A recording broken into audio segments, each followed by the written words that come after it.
Well, it seems like it worked this week. That's good. Oh, let's see what we got here. That's not too bad. Shift it over a little bit.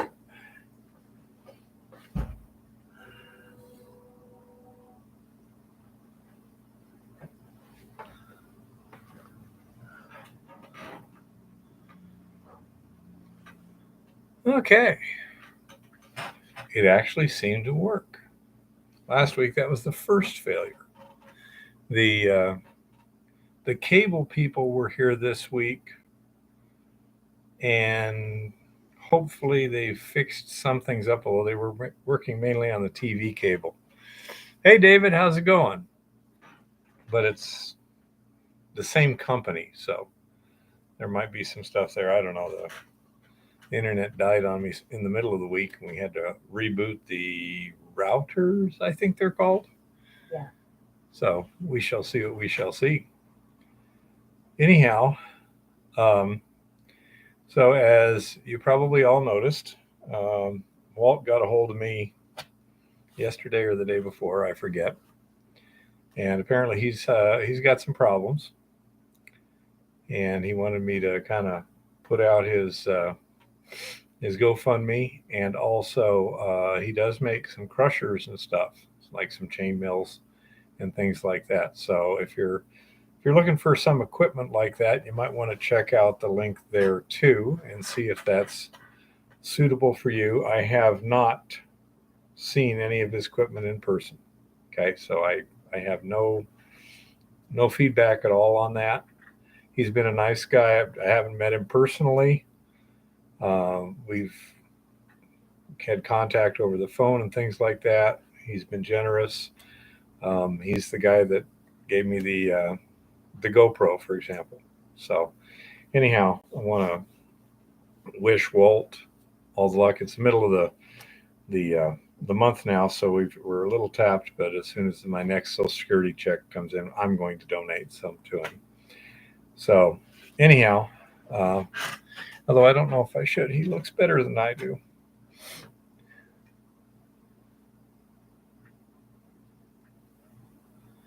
Been to Vegas 2 or 3 times by Idaho Falls, plus Twin Falls a couple of times. Hey, Tricky. Let's see. So that's Vegas to Tucson, 500-600 miles. Same about that. So Did you take the shortcut through Wickenburg, Wiki up and everything? I don't know. He was. It's not a bad trip at all. Yeah, Jeff says he was taking 7 trips. So 7 times about 600. 7 times 6. 42. 42. So about roughly 4,000, 4,500 miles.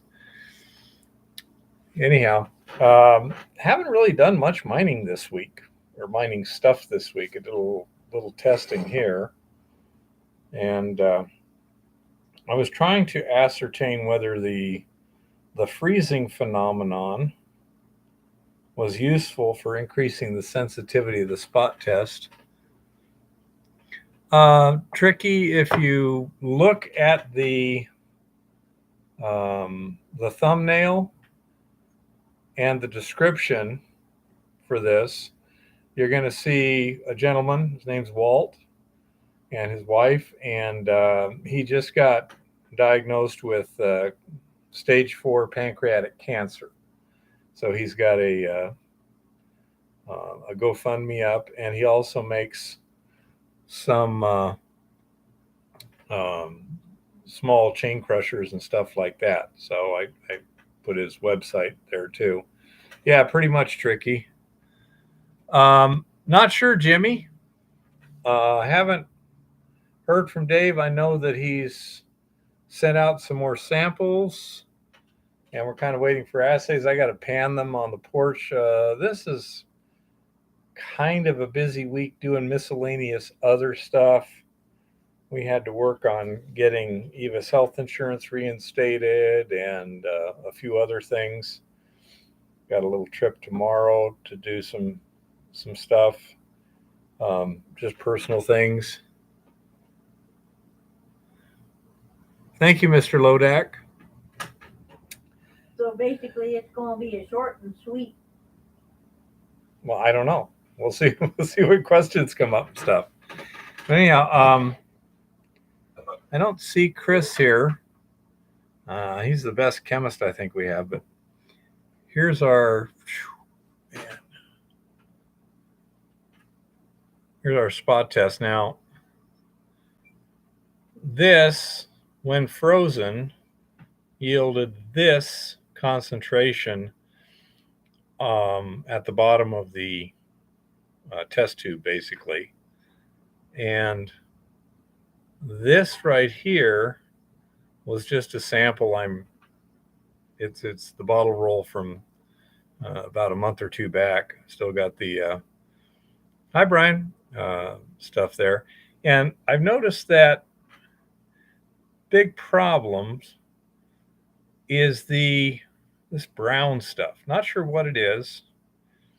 I think we'd get a much better result if we didn't have the brown kind of covering up everything. So Yeah, I mean, it doesn't look impressive anyway, but that brown stuff, I'm wondering if we ran into a centrifuge, if that brown stuff would go bye-bye. I'm not sure if it's a suspension or a solution. I don't know if it would filter. I don't know if it would centrifuge. It's an interesting question.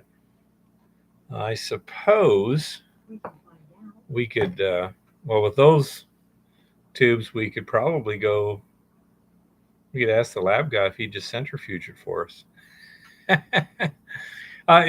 It's not rust per se in terms of this is from solution and rock and everything else is plastic, but it could very well be iron oxides. So that wouldn't surprise me in the slightest. Just wondering what we can do to get rid of it. But this one that says 70 pounds F. 70-pound sample that was frozen. Frozen. Yeah, the 70-pound sample, actually, wait a minute, that wasn't frozen, was it? No, that was just the fines. It looks, come here, little one, take a look. It's kind of hard to tell, but I think it's more than this one. This one was like, Hi, buddy. this one was like That one was 2.5. fresh. No, Yeah. 2.5 parchment. This looks like more. Yeah, it does. We do need to Well, spin that. it didn't used to be. Yeah. When we took it in before, it was 2.18. Yeah. So it looks like it's still like phosphoric acid. Maybe. I got plenty of these The solutions secret to play ingredient, with. Diet Coke. Yeah, Diet Coke, exactly. Well, that's the wrong color, though. It's brown. We need phosphoric acid. Did you see? No, you never saw that. This movie called Signs with Mel Gibson, and aliens are going to invade, and it was pretty ridiculous. M. Night Shyamalan was the producer or whatever, but Oh, yeah. anyhow, the reason they were making all the crop circles and stuff was these were for no, I'm seeing you, Jean-Francois. I can see your comment. And I say so that they just totally missed the proper thing. I don't know. I see it now, Jean-Francois. I sent a message and it disappeared right there. So I'm not sure what happened. So anyhow, and it, first of all, if you can navigate interstellar space, you sure as hell don't need to have somebody cut circles in fields so that you can see where to land, which was pretty silly to begin with. But they kind of missed the best, because it turns out that these aliens, they were allergic to water, basically, or whatever. Thank you, Jean-Francois. He says he's going to be sending a centrifuge to us soon. You know? So anyhow, the dad, or no, I think it was actually Mel Gibson, the character he played. He was, Coca-Cola owns everything. Coca-Cola. So they missed the thing. Anyone who knows anything about chemistry and photometry knows that spectrometry knows that they would know that there was water here. Okay, that would make absolutely no sense. On the other hand, if Coca-Cola is what you could spray them with and they would die, now that would have been freaking funny. Coca-Cola probably would have had a fit and sued them or something. They would not have seen the humor in this, dude. I don't know. They might have, Ooh. because after all, they were. I mean, it was, product placement there or whatever. But I mean, now that would have been hilarious. Since the Earth's water bodies aren't carbonated, does that make the Earth flat? Good question, Alex. Yeah, that would make sense too. Yep.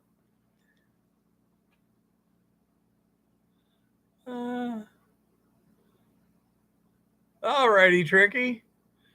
Can the puppy smell booby traps? That would be really cool. Hey, Dave, how's it going?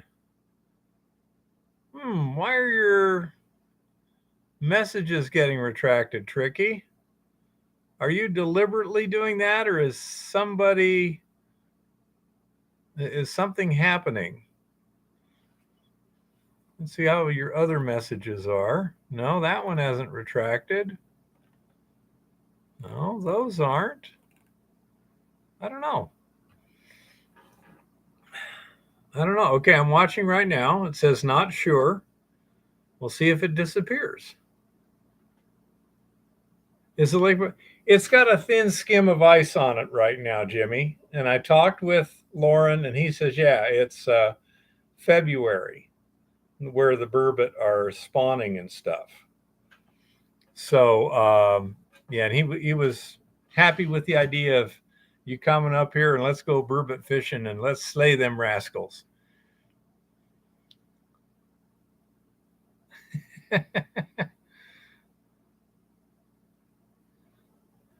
YouTube, Alex says YouTube has auto moderation mechanisms that can't be disabled. They target certain keywords. So kind of like swears and stuff. I have no idea. I didn't recall anything he put in there that was odd. Why don't you try just for jollies, Tricky?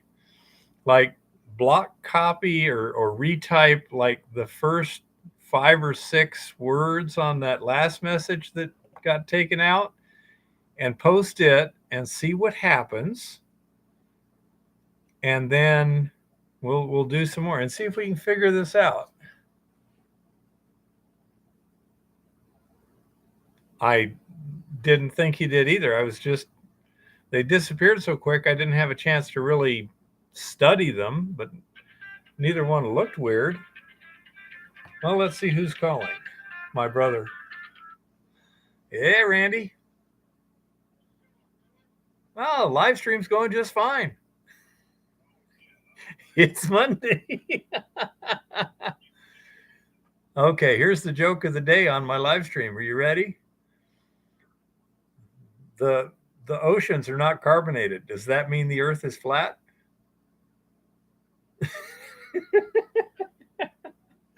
All righty. I'll chat with you. Take care. Bye-bye. So anyhow, he's a French Canuckastani, David.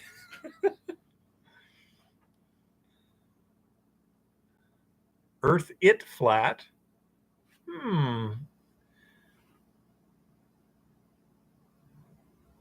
Anyhow. Well, what are we calling flat here? I don't know. I know that in a short enough distance, under the appropriate conditions, the Earth appears flat. Oh, that's pretty funny, Jean-Francois. So what did he do now? Storks brings you babies. Swallows never do.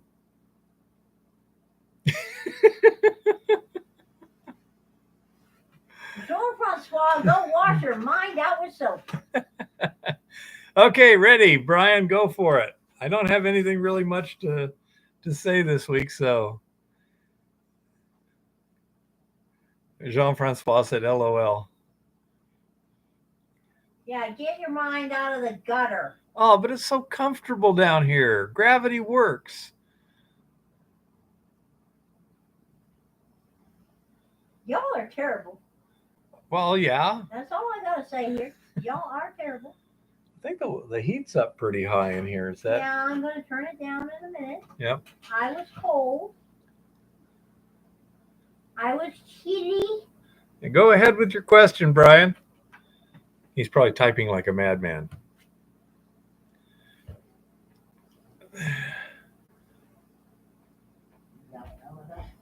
Okay. Jean-Francois says they're buying out their Chinese partner and will open a distributor point in Nigeria next door to Cameroon. Well, that could be, yeah, sounds very convenient. If you get in kind of on the ground floor sort of thing too, you might wind up as a distributor, or you're the first miller in the area that knows how to do it, so you can get a leg up on the competition. I mean, custom milling is a thing.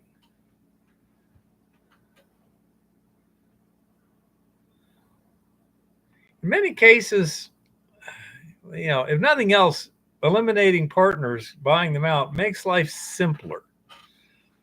You know, now if they're really contributing, it's a different thing. So I'm doing Eco Gold X leach. I'm going to do a 1,000 pound tank leach. How much eco per 1,000 pounds of ore?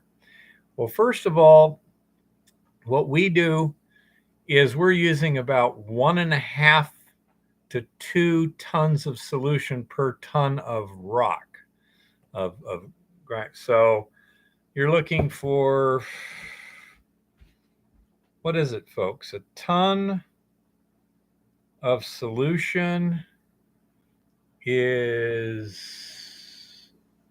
well, right around 200 gallons. It's actually, I think, about 180 gallons of water per ton. So you're looking at we've been doing our figures in liters, and we've been averaging about 325 liters. Well, an average mole is maybe what, 30 grams? There'd be a whole bunch of them in a ton. Well, anyway. And say we would generally use about, you know, for that, if you're going to go 1,000 pounds of rock, you're looking at about a ton of ore of solution. Should be plenty. So let's assume about 200 gallons of solution. If you're making new solution, what would you have in terms of pounds of Eco Gold X? With our little titration thing, it comes out to 1.5. Basically, 1.5 pounds? No, with a little titration, the number I come out with is 1.5. Whether it's percent, I don't know what your figure means. It's a weight per ton. It's 1.5 kilograms per ton. I start with 3.5 cups. 3.5 and then cups. I check the titration to make sure the number I come up with is 1.5. Okay, because I've got it calibrated in cups because that's easier to do. Yeah. So 5 kilograms. 1,000 liters of water, 3.5 cups. Gallons. Okay, 1,000 liters. Okay, I say I'm talking tons of solution. Yeah. So notice how much fun it is when you're switching from English to metric to weight to volume and everything. 250 gallons. About 4 kilograms sounds reasonable. That would be fine with about roughly 200 gallons of water. Oh, it's going to be a lot less than that, though. I can tell you that. You know, huh? If you mean the Eco Gold X? Yes. In total, with almost a ton of ore, the most we have ever used is about 1.5 kilos. With fresh water. No Eco Gold X at all to begin with. When we started, I believe we started with 2.5 kilos. 2.5 kilos. Okay, I'm thinking somewhere around 2 to 5 kilos in the range. And use your titration thing to figure out the thing. The thing you're going to want to start with first, Brian, is make sure that the ore is relatively neutral at that point. You know, put your ore and the water in the tank and then agitate and see what kind of pH you get. If you're above 7.5, I just add the Eco Goldex and see what pH you wind up at, because you're probably going to be pretty close to that 10 to 11 range. Okay. That sounds about right to me, Brian. But that's one of the big variables, is how much neutralization you need. The other thing is, how much are the other minerals going to consume of the Eco Goldex? Yeah, the other thing to watch out for is we had those couple of batches where we had a lot that were more basic than usual, and our pH went too high. Yeah. I would say about half the size it used to be, Trick. How many inches in a miner's inch? I do not know, Alex. I haven't heard that one. What sport are we playing? I'm not sure. It's gone completely out of control.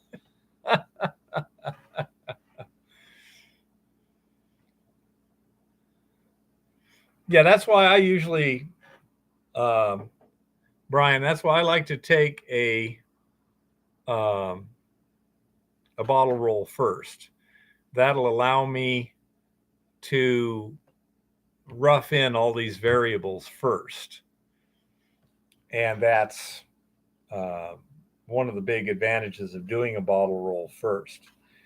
Brian says the ore slowly tends to run towards acid. Okay. So that would make sense. And do you have the proper titration equipment and the chemicals to titrate for the Eco Goldex? Obviously, pH is easy, Now I do a small bottle roll first, David. And then from there, I went to a cement mixer, which will do 100 pounds. And I used the cement mixer for quite a while to make sure that nothing unexpected happened. We had a cement mixer already, so there was zero capital cost involved. But it's a standard philosophy of mine to start small, work my way up, not start small and go big right away. Go from laboratory scale to small production scale to larger production scale, and like that. Cool, Brian. So that's why I use the typical bottle roll. Let me get one just to show you.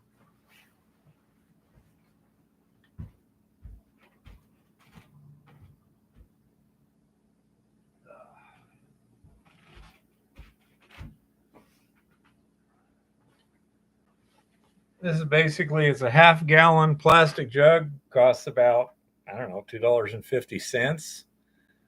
It's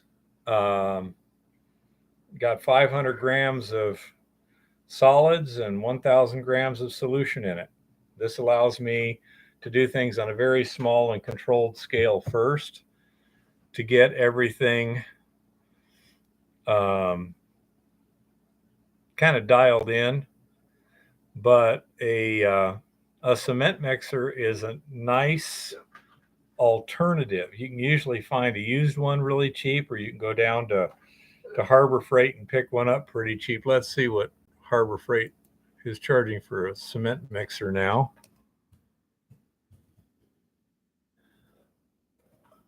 Let's see. And cement mixer.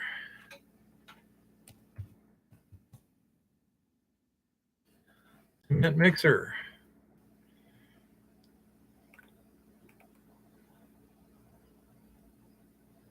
$200 for the one I was using. It's the cheap electric version.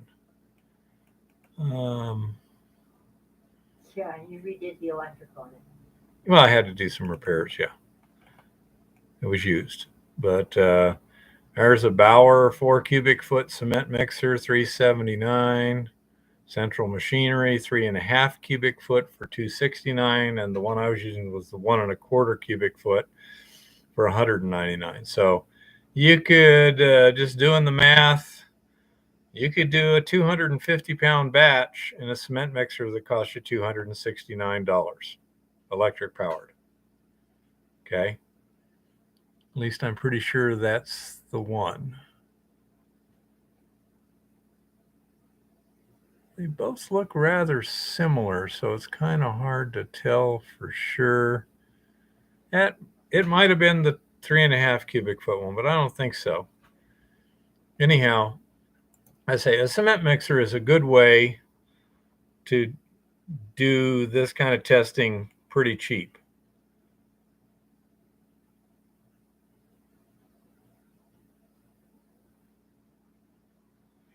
You made a gold drum out of the same cheap hydrogen fluoride one to help break up clay.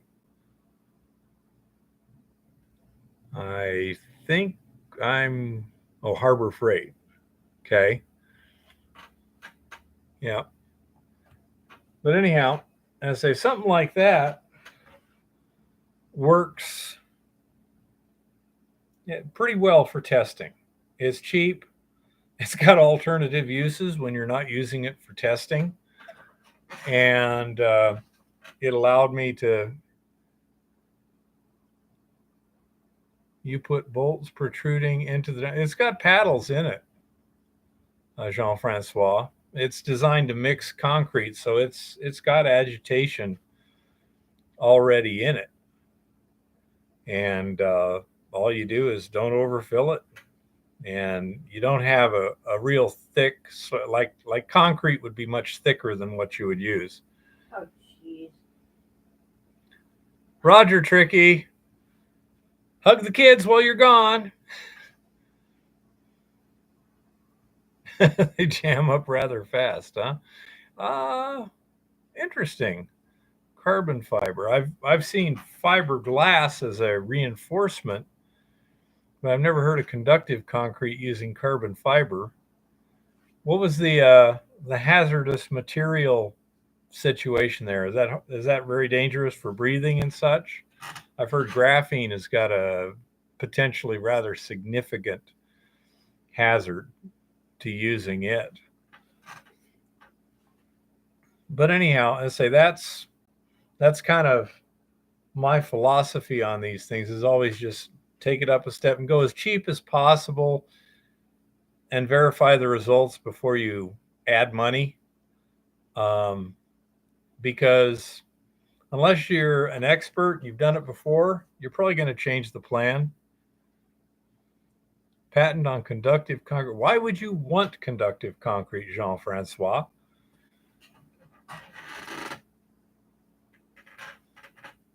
Yes, I did, Dave. I don't usually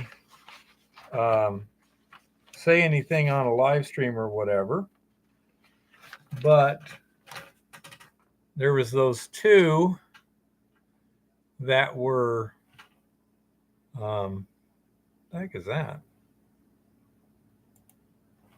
Close that out.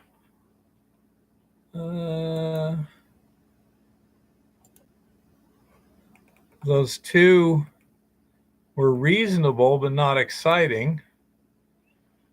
And let's see. I was going to print that anyhow. There we go. How do I print this little one?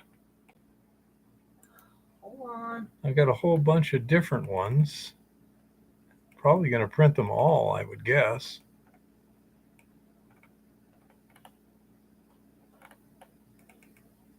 Yeah, that's 3 dots is up there, but it's for the thread. There's a print.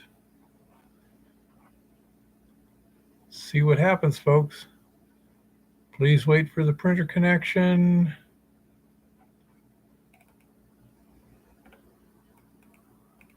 It should fit on the page. Print. Let's see if we lose our live stream here. Still seems to be going. For de-icing, for heating, huh?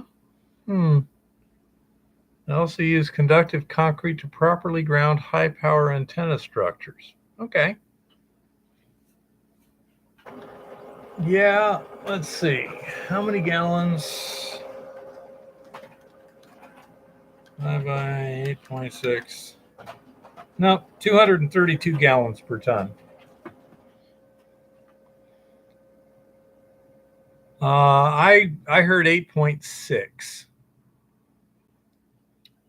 So anyhow,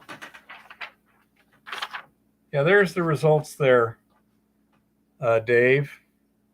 And MD33-W looks an interesting number. MD12W looks pretty interesting. The others are all potentially ore grade if you had enough tons. But out of these, 1, 2, 3, 4, 5 would basically be heap leach grade. Another 3 could be underground ore if you had a big enough tonnage of it. And then the other 2 are reasonably good. Not great, but reasonably good. And, well, of course, Jean-Francois, it makes it simpler. But unfortunately, everything around here is every which way. It gets confusing. But that's my philosophy, Brian, and that's why I do that, is so that when I do make a mistake, which is reasonably frequently, I hate to admit, but yes, it is true. When I make an error in my estimations or thought process or whatever, then it becomes pretty simple to adjust. Yeah, did you ever hear about the exact story on that, Jean-Francois? That was pretty hilarious. No, that wasn't it at all. It had nothing to do with the measurements. No, it wasn't a conversion error. That was the space probe that smashed into Mars at a way higher speed than it was supposed to, because they were using meters per second and NASA was using feet per second. But with the space telescope, as they were grinding the mirror, this is $1 billion, instrument. That mirror better be right. So the contract said you have to use 2 different instruments to check the curvature. So what was that? Forget the name. But anyhow, they went and, they had these 2 different instruments. They used 2 different methodologies, and one of them was a lot more complicated. Hi, Secret Creek. And so they used the other one while they were grinding the whole thing and polishing it. And then they figured, well, at the end, we'll just use the other one to check. And so they got it all polished and ready to send off. Hey, Mr. Virtue. And they checked it with the other instrument, and it said, no, you've got spherical aberration. This is not cool. And I don't know about you, but I would have gone, okay, I got $1 billion project. This instrument says everything is perfectamundo, and this one says sucks ass. I don't know what's going on here. I'm going to call a timeout. I'm going to call the reps, the tech people from both companies, and I'm going to say, look, I want you guys both to come down here ASAP, and you guys figure out why your 2 instruments don't agree. That would have been my thought. Bet you could have got it get done in just a couple of days. They didn't. Once it got in space and they found out that they had spherical aberration, then they get Perkins-Elmer. That was the company that made it. So they went and checked out the companies, the suppliers checked out, and the one guy goes, oh, I know what the problem is. See this internal lens here? It's in backwards. It had like a square pedestal it sits on. but it matters which direction it's on there. That's kind of a poor design feature in a precision instrument, is to have a part that can be put in backwards and it matter. So that's what caused the whole problem. Somebody had a lens in backwards. Oh my goodness. Yeah, I agree with John on that one. Jean-Francois, that's how they blew up the shuttle. Yeah, they were just, but I mean, anyone can screws up, but it takes government to screw up that big and then never apologize. When it come up to blowing up the space shuttle, who got disciplined? Who got reassigned? Oh, only the 2 engineers who tried to stop the launch. And not the people who actually approved the launch, not the people who were being yelled at to please stop the launch. No, it was the guys who were yelling, stop the freaking launch. Yeah, that's how that's why government is so inefficient, because nobody ever pays a price. So anyhow, diverging one time here, but yeah, that's why I like to just double check everything, because I am by far not perfect in any way, shape, or form. Even Eva, who loves me very, very much, will tell you I am far from perfect. True, Jean-Francois. I would tell you more than that, but he outweighs me. Anyhow, so yeah, that's why I always double check. And sometimes it's good. I forget who it was. Somebody sent me some calculations they did to double check their numbers. I've had Chris double check my numbers from time to time, and yeah, he's found significant errors. Absolutely. So never hurts to double check, have someone else do the math independently, and go from there. And always resolve the issue before you proceed. If he says 1 and this guy says 2, okay, guys, why do you say 1 and why do you say 2? And get a meeting of the minds before proceeding on foot.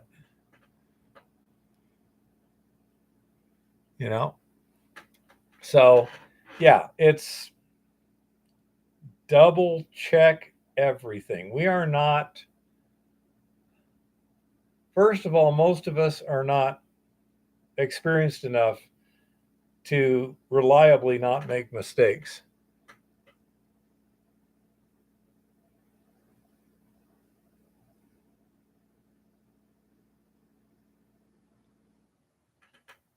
Okay, James. I have no opinion on the matter one way or another. But thank you for putting in your 2 cents. What? I'll discuss it later, little one. Oh, okay. And everyone can read. But yeah, I say it's one of those deals where, however you can, double check. You don't know what your throughput's going to be until you actually got your mill up and running. But you can check your individual machine throughput under certain conditions. For example, it wasn't hard for me to figure out one of the parameters of my mill is just, what's the throughput? Easy enough. Run stuff through it, keep it going for an hour, and then weigh what came out. What is your, particle size distribution? Screen it, weigh it. And even that, it's going to change depending upon what you're throwing into it. When we're working Montana B and I'm jaw crushing, That kryptonite doesn't go through near as fast as the limonite. The limonite jaw crushes just fine if it's dry. Wet, not so much.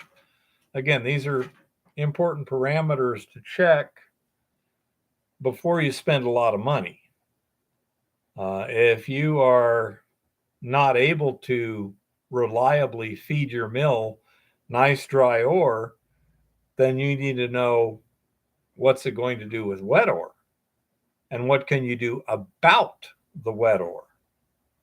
And in my case, one thing I do to minimize the plugging jamming problem, because a jaw crusher, it's basically squeezing. And as such, if it's damp and somewhat tacky, it will just turn it into a nice hard dirt clod. Okay. And you won't get any throughput. What I found was I screened it to 1/2 inch minus. All I need is a 1/2 inch minus for the next stage of the operation. So I screened that out. That's the stuff that when it's damp tends to be real sticky. Now, by feeding the 1/2 inch plush through the jaw, not only have I increased my throughput because it's not having to handle nearly as much, but I've increased the efficiency because it's not plugging nearly as much. So again, this is where your small scale testing comes in really good. Okay. And James, if you could send me an email giving me a little more information if you wish to, I would appreciate it. Thank you. So anyhow, these are the sort of things that small scale testing is really good at doing, finding the problem when it's cheap to fix. Oh, geez, it tends to ball up in the jaw crusher. It tends to, jam up. Well, I better design in a scalping screen or something first, or a different kind of crushing apparatus. That's kind of scary. What, little one? The unfunded liabilities number. Uh-huh. I made the mistake of looking at that too. Oh, what are unfunded liabilities today? 212 trillion, 277 billion, 530. Okay, 212 trillion in unfunded liabilities as of right now for the federal government. But everything is just fine. And 26 trillion, 424 billion in unfunded Social Security liabilities. In Social Security liabilities. Aside from the unfunded stuff. Yeah, things are. Oh boy. There you go, James.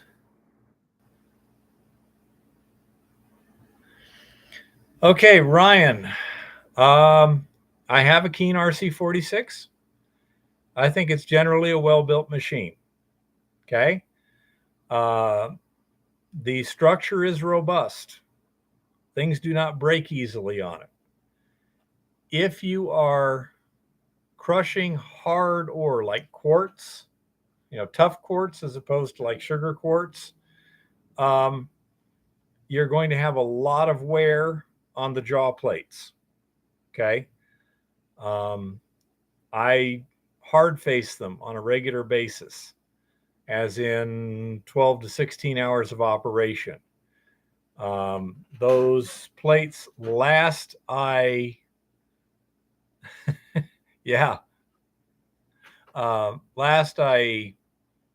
checked, gosh, I think they were $125 each or $125 a set.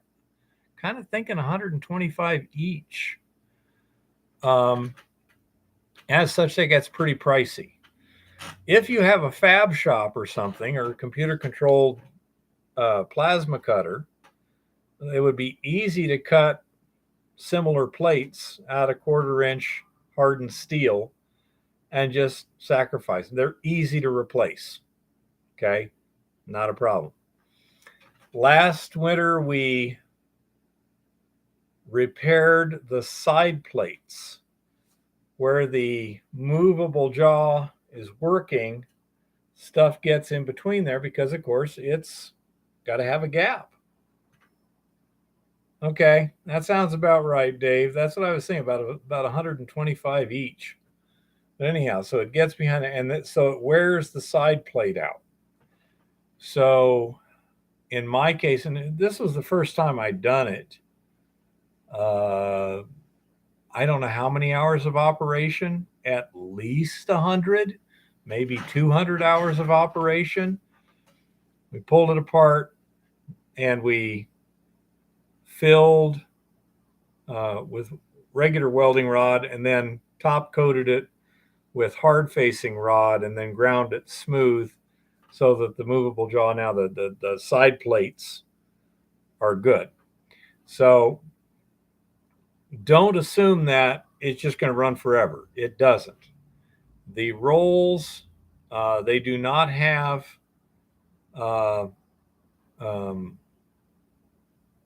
replaceable shells. A lot of times rolls will have replaceable shells. These do not. You have to buy new rollers, and last I heard they were 500 each. They're probably closer to 1,000 each now. I don't know. Haven't asked in the last 5 or 10 years. So they last pretty well if you're not using the roller scraper. You're not going to get a real fine grind with an RC46. Rolls crushers, once it gets to a certain gap between the rollers, as your material goes through, it can't crush it any finer than that because the layer of material is, like a 1/16 of an inch across. Well, guess what? Anything less than a 1/16 of an inch doesn't get pinched. So that's kind of an inherent limitation of it. If you can use a relatively coarse grind for fine grinding for your application, it's a nice unit in terms of it gets everything in one shot. It's highly portable. If you get the trailer mount, it's a piece of cake to move around. It's expensive. It ain't cheap. I have a question. What, little one? What's the number after trillion? Quadrillion. Okay, thank you. Yeah. So. Then this is a really bad number. Okay. So anyhow, what I use it for, what I used to use it for, mainly was grinding up samples and then splitting them down and then doing some hand panning, things like this, which it was adequate for my purposes, very portable, very simple, worked well. Another negative to the RC46, if you have the gas-powered model, is air filter. Okay, first of all, use oil on the foam pre-filter. Absolutely. Motorcycle shop will have this filter foam, probably. Small engine shops will too. Stuff you spray on your pre-filter. It'll do a much better job. I'm planning on getting a snorkel. My Stutenroth mill, I put a snorkel on because I had to put a little crane on it anyhow, just to pick up the top shell of the thing, and it made a perfect place to run the snorkel up. So that allows it to get nice and relatively clean air all the time. If that is going to give you the fine enough grind for what you need, that'll do it. Okay. And it will work well. Portability, not that great. It's fine if you're hauling it around behind a car. If you're trying to carry it anywhere, no, you ain't going to carry it. Not going to happen. On the other hand, you could take a small impact mill, like we did with the I-Brake for bedrock one time, and we just carried it up to the top of the little mountain there, and used it to grind the stuff that was there. We just hand screened it basically to 1" minus, threw it in there. If you need a fine grind, your RC46 is not going to give you what you need. You're going to have an additional grinding step. Now, that may or not be a problem. If you're like wanting to turn 5-gallon bucket samples into something to do a fire assay on, okay, use the RC46 to get you essentially a sand that you can split down, then run that through a disc grinder or something, or do it in batches in an impact mill that's sealed. You open it up, put the thing in there, fire it up, turn it off, open it up, clean it out, that sort of thing. But it just all depends on what you need to do. But it's a nice machine for what it does. The newer ones, I know they make a much bigger one now. The RC, what is it? 68? 68 or 69. I think it's a 68. It's a 6x8 jaw instead of a 4x6 jaw. In my case, right now, I'm using it primarily for jaw crushing to go in the Stutenroth, and jaw crushing and rolling for samples that I then do testing on. Also, if you don't need the rolls, loosen them up and pull them back, gap them out so that they're not wearing at all. You'll have the one roller just turning, but it's just freewheeling, basically. And I have not used any of Jason's stuff, Jean-Francois. Jason's stuff appears to be robust in its design. The hammer mill, it has no classification circuit, okay? And this means that if you need a fine grind, you have to either add something. Well, you're going to have to add something, either a classifier and run it back in there, or you're going to have to add, like one time I was looking at putting maybe a ball mill after the sand screw. Okay. Oh, really? Cool, Ryan. Yeah, that was an interesting spot. It really was. And but it was odd because it only had coarse gold. Very unusual for hard rock. I say when it comes to Mount Baker, their equipment is not very portable, but it seems robust.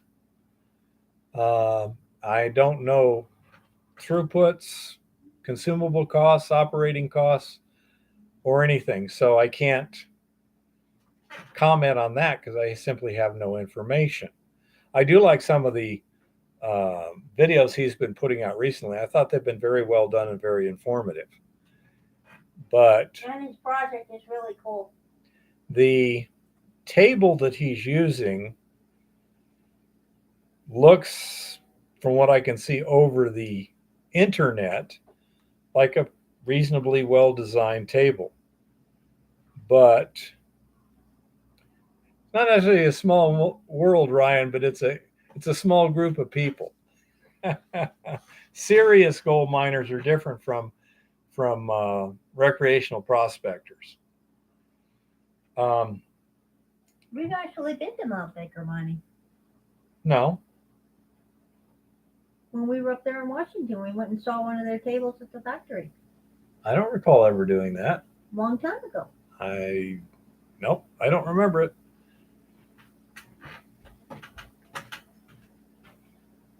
I think it varies, Jean-Francois, from some of the stuff I looked at looked like, top quality stuff. It's been a couple years, so I can't speak to their current lineup. But they had some name brand stuff, basically. I would guess, purely guessing, again, I haven't been there in a long time, that they probably have a bit of a selection. My thought is they're probably not selling the cheapest junk they can find. Okay. They seem to be going more for the mid to top level group there.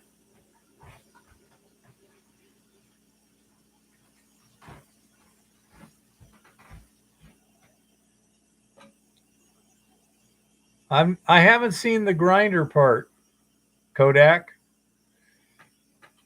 I'm looking for a jaw crusher.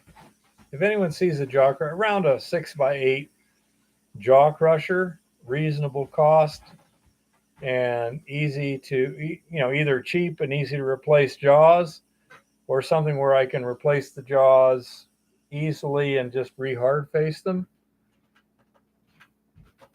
And well,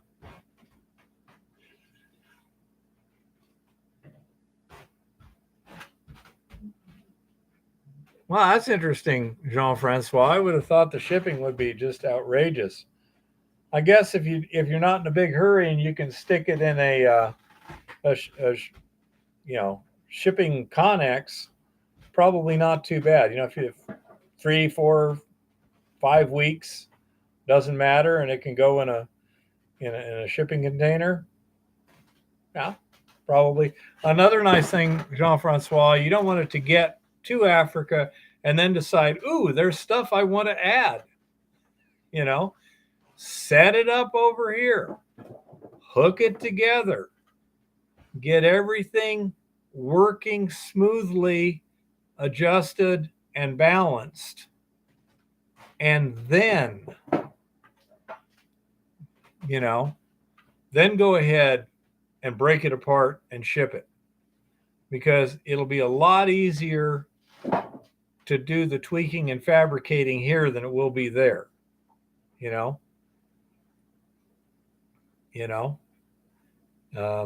I say that's my thought. If you're here, put it all together here, then break it apart and send it.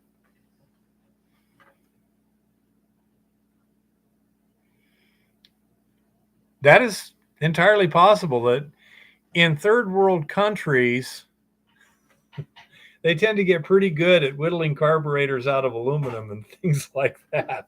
I've been in Mexico, and they're really good at making little adjustments and this and that and the other.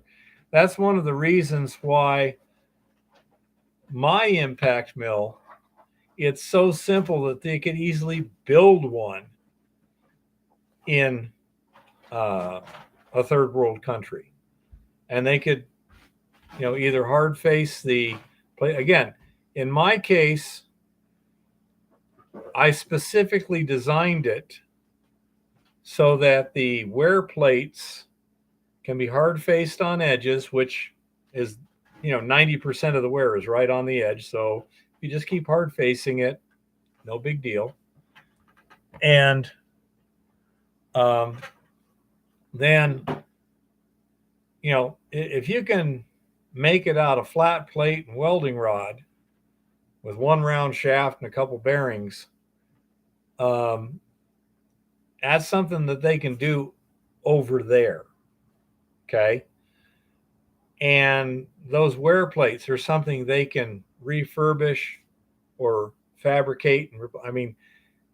I'm not a good enough welder to really cut those wear plates myself, but there's plenty of welders who are. Absolutely. Especially if they're using a plasma cutter, And so that's why I designed it. That's one of the reasons I designed the way, because I wanted to be able to build it. And I'm not a good fabricator. Okay. I'm a so-so welder, and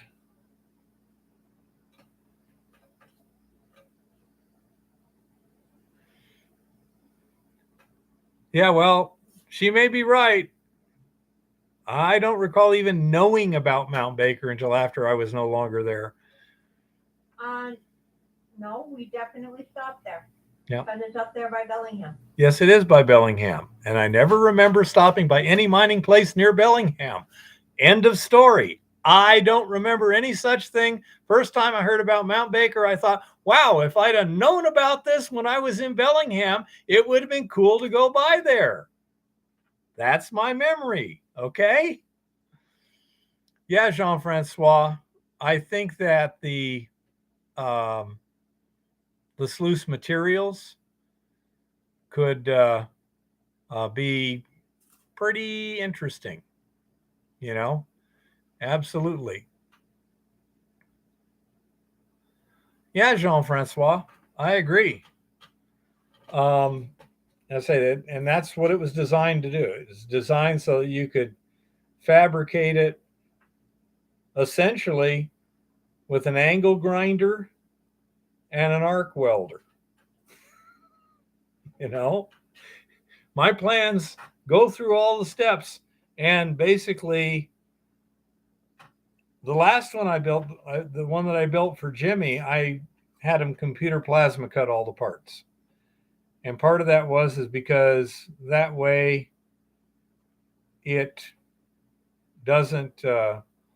didn't take much effort. It was going to be done really precisely, and I could have it done out of T1 plate without having to worry about drilling holes and things like that, and how hard it would be with standard high-speed steel bits.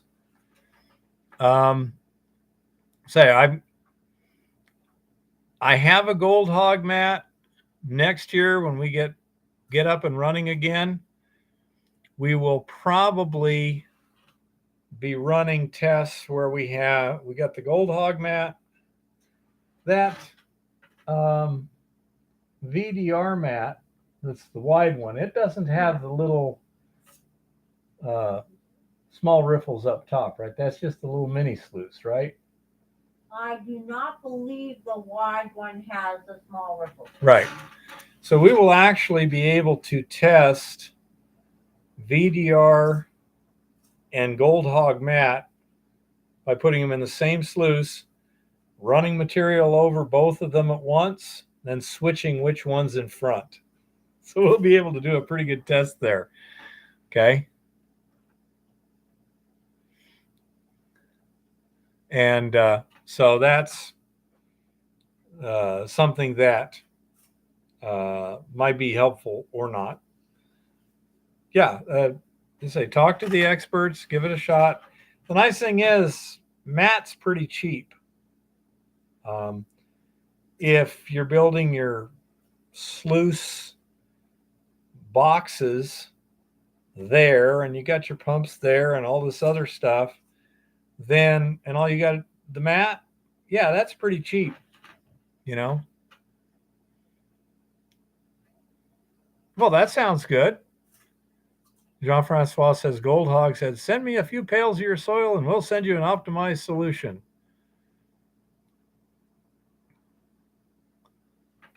So, I'll say,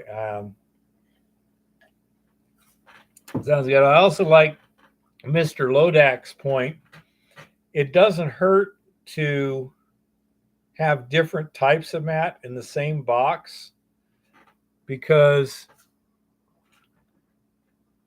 certain of the types and sizes of particles may do real well in one riffle setup and not in another. And by using different mats, you can get different types of gold particles. So that's it. And then, of course, anything that you can't get with a good sluice with modern matting should dissolve pretty easily in the Eco Goldex. This stuff right here, is this the fine stuff? Yeah, this is the fine stuff. This was the most the highest concentration of gold in this solution. And the idea is, every once in a while, like once a week, I do that and just set it in the bathroom again. And I'm going to assay this again sometime probably in the not too distant future, because it's been a couple of months. It's been, good Lord, the lab report is dated 24 October. So it's been a month and a half. By the time we get into January, it'd be 2.5 months.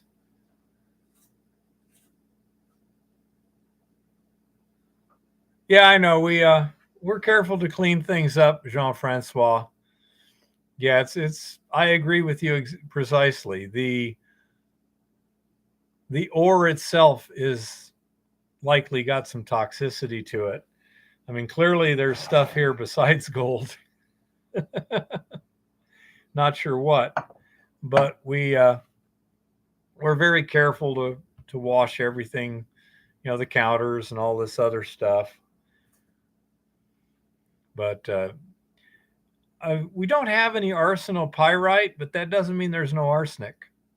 I'm more worried about things like lead and mercury, because we definitely have ores in this neighborhood that are good.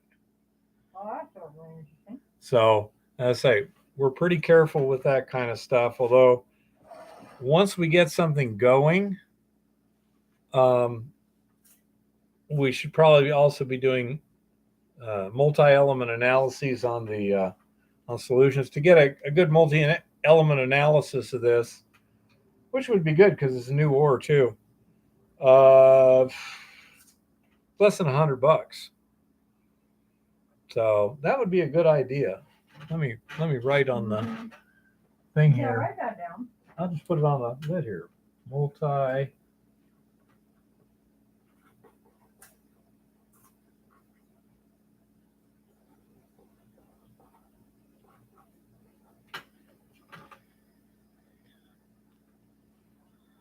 Thank you, Jean-Francois. It's a good thought, because this, let's say it's a new ore, so we don't know exactly what's in it. And the other stuff we've actually run multi-element analysis on, so we have a good idea what kind of heavy metals and stuff in there.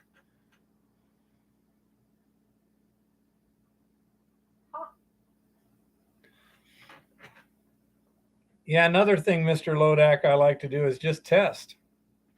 That's why it's nice to be able to do hand panning for fine gold and such.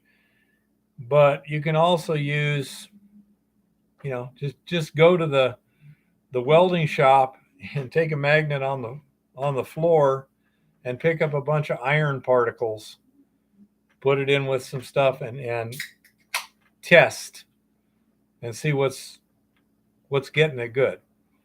Just don't mix tungsten with the gold. You'll never get them apart. Yeah, whatever happened to that failed experiment? Yeah. Oh, we've got the tungsten still outside, but I say we found out once you put tungsten in with gold cons or anything like that, you're never going to get them apart without chemistry.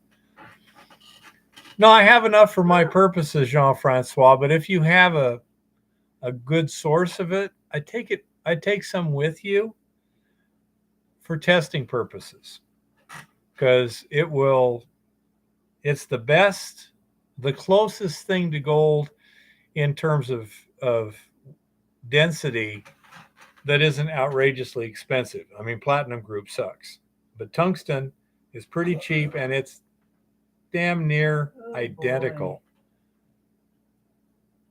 And so I would take enough for significant testing purposes. So anyhow, that would be my suggestion on the tungsten. It's a great testing material, but keep it separate from the ore, or you're just never going to get it separated without chemistry. That should be plenty, I would think, Jean-Francois. Whatever the reasonable size container. I mean, That's probably what, 5 or 10 pounds of tungsten, something like that. If you want to send me a little bit, that's fine. Jean-Francois, I have some of my own, but I can always use a little bit more. Yeah, nothing more than that. No big deal. It's not something I use very much, but it's nice to have some around if you need it. No, we can have our multi-element analysis done right here in town. So I think it's $86. And that's because it's already in solution. Now, if you were going to do a multi-element analysis on the rock, then we'd have to send it out. And that's not something that HITL does. That's where you're going to have to go to, ALS Global or Skyline Labs or something like that. It's ICP on the solution, Jean-Francois. Induction coupled plasma. I think it's a plasma arc, basically. I think that's what it is. Yeah, ICP. That's what they do. ICP mass spectrometer is what they use. That's the instrument they have here. And it'll work on the solution and tell us what's in the solution. It will not tell us what's in the rock. Only what's in the rock that dissolved in the solution. So that's something to take into account. But it will give us a good idea whether or not there's anything nasty in the solution before we start putting a lot of crushed top of the hill ore on the pad itself. If there was something like mercury or whatever, yeah, you want to go, no.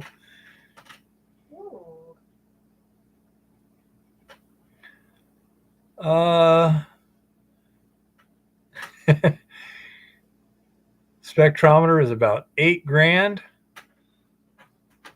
Wow, that would be scary cheap. The guy here, he buys used equipment, and I think he was saying that an AA would run about 50,000. A used AA would run about 50,000, and he just bought his used ICP for 125 or something like that.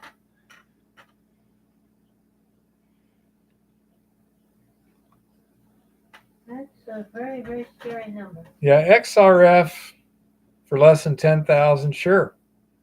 That's not too scary, but that's not a mass spectrometer ICP or anything. And as that latest video by Mount Baker showed, XRF has serious limitations. And I can agree with that. I had the sales guy from Bruker swing by my house in Tucson one time. Now, Bruker is one of the big manufacturers of XRF guns. And it was just sort of thing, hey, whenever you're in the neighborhood, can we get together? And he did. And he shot 5 different samples of mine from down there near Tucson. And none showed really good sensitivity to the gold, but they are all showing like 30 parts per million. I think it was palladium. And I'm like, wow, that sounds interesting, but I got 5 samples and they're all showing the same thing. That doesn't sound right. So I went and sent it off to Skyline Labs for a platinum group metal fire assay. Came back crap, And the problem with XRF and things like gold and platinum group is the signal to noise ratio sucks, and there are interferences. And so when you're dealing with trace elements like gold and platinum would be, not terribly useful and potentially quite misleading. On the other hand, if you're looking at base metals, iron, copper, tungsten, zinc, either take care, John. If you're looking for a base metals or indicator minerals, it might work out very, very well. But when you're looking for high value minerals in small concentrations, yeah, I wouldn't trust it at all. Okay. And as Jason on Mount Baker was saying too, it's also only doing this much, a very small depth. So you're looking at a fraction of a gram probably. Um, but well, what was their lower detection limit on gold, Jean-Francois? I mean, I say a lot of stuff, it'll work just fine. But I think the signal to noise ratio, when you need to know in the parts per million, like 1 or 2, I think that you're just trying to push the technology too far. Maybe someday they will get it. I don't think it's there. Yeah. Yeah, if you're concentrating, but then if you've got the gold and a lead button, why don't you just QPel it and weigh it? You know, that's, let's say it. The big boys can afford to do stuff that we can't, and they can afford a $10,000 piece of equipment and have limited utility. We can't. You know, we'll just have to rent one or borrow one or whatever. Parts per thousand, not ppm. Yep, exactly. Might work on a silver ore. You know, you might be able to get it where, okay, well, let's see. If we're looking at say 20 ounces per ton times 30 grams per ounce, 600. You're looking at 600 parts per million, 600 grams per metric ton. Yeah, there's something that might work out, might do okay. 600 parts per million, 0.6 parts per thousand. You know, because again, you're going to have a lot of silver in it to make it worthwhile. Exactly, Jean-Francois. Silver ore at ppm? No. So you're going to need like, 500 ppm and up to make it worthwhile for silver. Absolutely. Unless it's a co-product. If you had some other base metal that was your primary product, then the silver may be a significant addition to the value. But yeah, I generally look at the when I'm evaluating properties for microscale mining, my basic cutoff is around 1 ounce per ton and around 20 ounces per ton silver. 1 ounce per ton gold, 20 ounces per ton silver, and reasonable sizes. Typically when they're talking about production, they're not talking little stuff like that. They had 10,000 tons, that averaged 0.5 ounces per ton. Okay, gold, that's interesting. Worth looking a little deeper into the subject. They had 200,000 tons at a tenth of an ounce gold and 5 ounces silver. It's like, nah, not going to work. Not for me. Now, it's the sort of thing that you might be able to claim it and then lease or sell to somebody else. That might work. Okay. Or if that was a dump and you had processing like they used to have here with smelters. They had a smelter here in Helena. They had one in Anaconda. And so all you had to do is ship it less than 100 miles. That could work out. These are the different things. But go ahead and, say, the XRF is a great tool, but not for what I need it to do. Someone like, Jason Rock Butcher looking for rare earths, that might be pretty good. 1 gram per ton would be okay if you've got, I don't know, 10, 20 million tons and not a whole lot of additional costs. How many tons were there, Jean-Francois? Again, multiply things out. The mine I used to work at, we would, our ore waste cutoff was 1/3 of a gram per ton, you know? Um, and our average was only a little bit better than 1 gram per ton. One and a third grams per ton was our average ore grade. We made 3,000 ounces a month, and we made a profit. Yeah, exactly, Jean-Francois. So that's perfectly good for heap leaching. If you can heap leach that stuff, if all the external constraints don't preclude heap leaching, oh yeah, 3 parts per million is just fine. Absolutely. I will say. They have to rod mill everything. Well, 1 gram per ton and they're rod milling it, that's going to be pretty expensive. 1 gram per ton, 3/100ths of an ounce.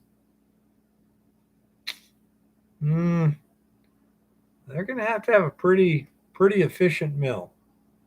Now, I have absolutely no doubt that they've spent the time and the money to figure it out. And it works out. But because of my real low $350 per ounce operating cost, yeah, that would be fine, especially at today's prices. But I mean, because I'm micro scale, if I'm looking for production, I got to have pretty good rich stuff. If I'm looking for a larger deposit, say right now the people I'm working with do not have the deep pockets or the level of expertise to deal with that sort of operation, where you're talking high tonnage, low grade thing. However, that doesn't mean it can't be claimed and then leased. Yeah. Say if there's enough gold there, Jean-Francois, there's mining companies that do have the money to make it work. I do not know, Mr. Virtue. Alaska Gold Mining, is it still on Discovery Channel? Have no clue. I generally don't watch those shows. First of all, I don't generally watch TV. I'm on the internet. Secondly of all, most of them are placer, which doesn't really apply too much to me. And thirdly of all, I've seen stuff that I'm like, yeah, right. Okay. That's in the script. That's not, one that, I recollect was a year or so ago when we were doing a job in Safford. We were watching Gold Rush in the motel room, and Parker supposedly had planned to mine all this stuff and was going to pipe his water across Tony Beats' property, but Tony Beats didn't want him to do it. And he was supposedly surprised when he went to Tony Beats and said, hey, I'd like to pump water across your property. I'd like to lay a pipeline. And Tony Beats goes, sucks to be you. And it's like, yeah, this is just basic stuff. There's no way Parker and Tony Beats got into that situation unaware. Parker knew Tony Beats was going to want something. And at the end of the episode, the series, that, oh, yeah, okay, we'll make a deal. Yeah, they already had a deal, in my opinion. I don't know anything, but it's like Parker is no idiot. He's been doing this for a decade. And he knows damn well you ain't going to run a pipeline across somebody else's property without giving them a little bit. Ain't going to happen. Especially Tony Beats. That guy's not, I mean, I don't know if he's mean or anything, but I mean, he's not noted for being Mr. Generosity. So, as I say, I generally avoid those shows, not so much actively as just kind of passively. I got plenty of gold mining stuff of my own to do. Maybe I'll catch up some on this winter. I don't know. Right now, the schedule is pretty empty. And so that's,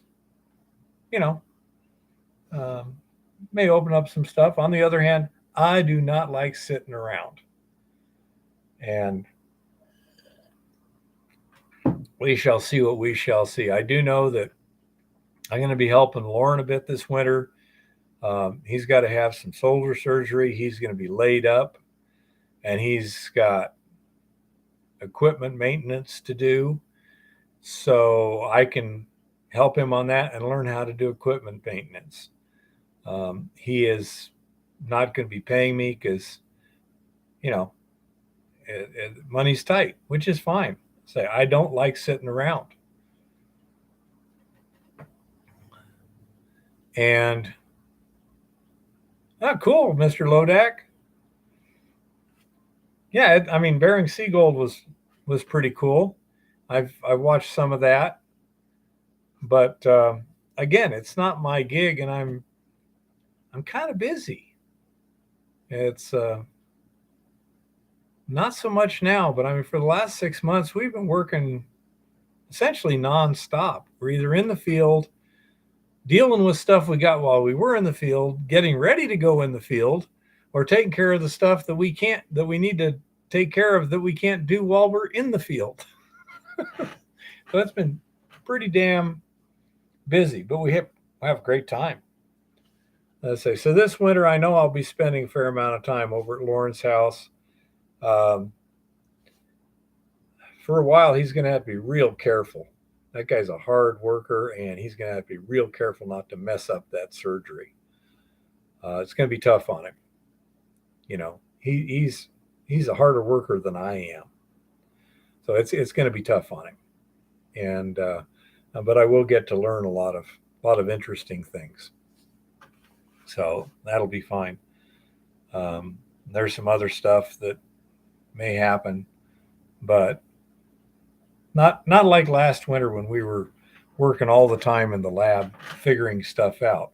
We got a lot of that stuff done, and we are kind of stuck. Right now, we got, I don't know, 3 cartridges, maybe 4 loaded enough to bother stripping, and don't need to get it done for another 4 months. So not in a big hurry. Right now, the next thing on mining is just winterizing the engines. I've got 2 generators and 2 crushers where I need to change the oil, clean the air filters, and treat the gasoline. And the 2 generators are going to get put inside. And that's basically all I've got scheduled right now. But, the ice is getting thicker on the lakes. And Lauren's got a bunch of ice fishing stuff. Lives right next to the lake. I bet you I can think of something to do. Plus, I got a few repairs of my own on my the minor Bago. Needs all the springs and bushings done. I'm not sure what's in it. Jean-Francois. This is what the owner likes. Startron enzyme fuel treatment. I have no idea. Let's see what it says. Works on all gas engines. Overdosing not harmful. Contains petroleum distillates. Hydro-treated light. I'm not exactly sure how you hydro-treat light. It says 1 ounce treats 8 gallons. So it's 2 capfuls per gallon. And I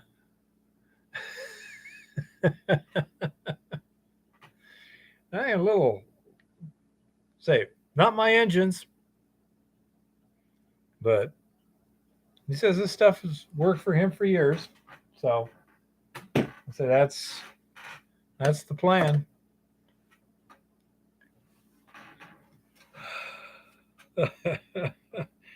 That's not a bad one, Brian. I like that. So anyhow, that's kind of what's going. In the meantime, Eva and I are we're kind of concerned about the external situation in the near future, of course. So we're filling up jars with food, jars we emptied this summer. And so we're canning some food, doing some other little preparations here and there. Not too much because, we've pretty much prepped about as much as we can without a whole crap load of money. Why not just drain the fuels? Because you can get water condensation in the fuel tank. And it's actually better to have a full tank than an empty tank, because the moisture in the air can condense in that empty tank, and then you got rust and stuff. And that's why, David, you don't want to have an empty tank. You want to have a full tank with treated fuel, and then next spring it should just fire right up. And so the one part of this whole operation I do not like is that stupid frickin' Harbor Freight generator, the big one. I think you got to pretty much dismantle it to get to the air cleaner. It's like, what the hell? I'll have to look at it and see if I can figure out what I did last year. I think I got the air cleaner out and cleaned it, or I might have just gotten to where I could see it and it's like, that doesn't look too dirty. Not sure which.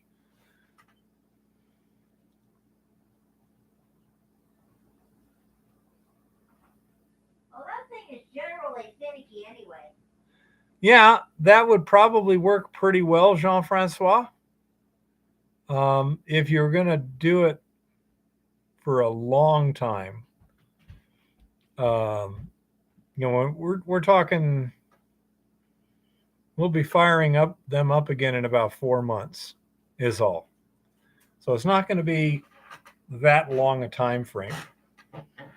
But I agree. It's like if you're just putting the gun in the gun safe until spring, it's one thing. If you're going to put it in there for 10 years, different situation. I see you, little one. Hi, everybody. I have a number. This is a pretty big number.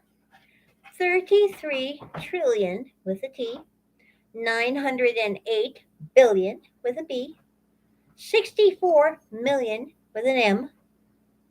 Flying too fast to read on the rest of it, okay? That's where we are. But there's an even scarier number on this page that I just noticed. This is something called currency and credit derivatives as of right now. According to the explanation, currency and credit derivatives, a derivative or credit default swap, is a credit derivative contract between two parties. The buyer receives a payoff if an underlying financial instrument defaults. That's an interesting statement right there. So if an underlying financial instrument defaults, you receive a payoff, okay?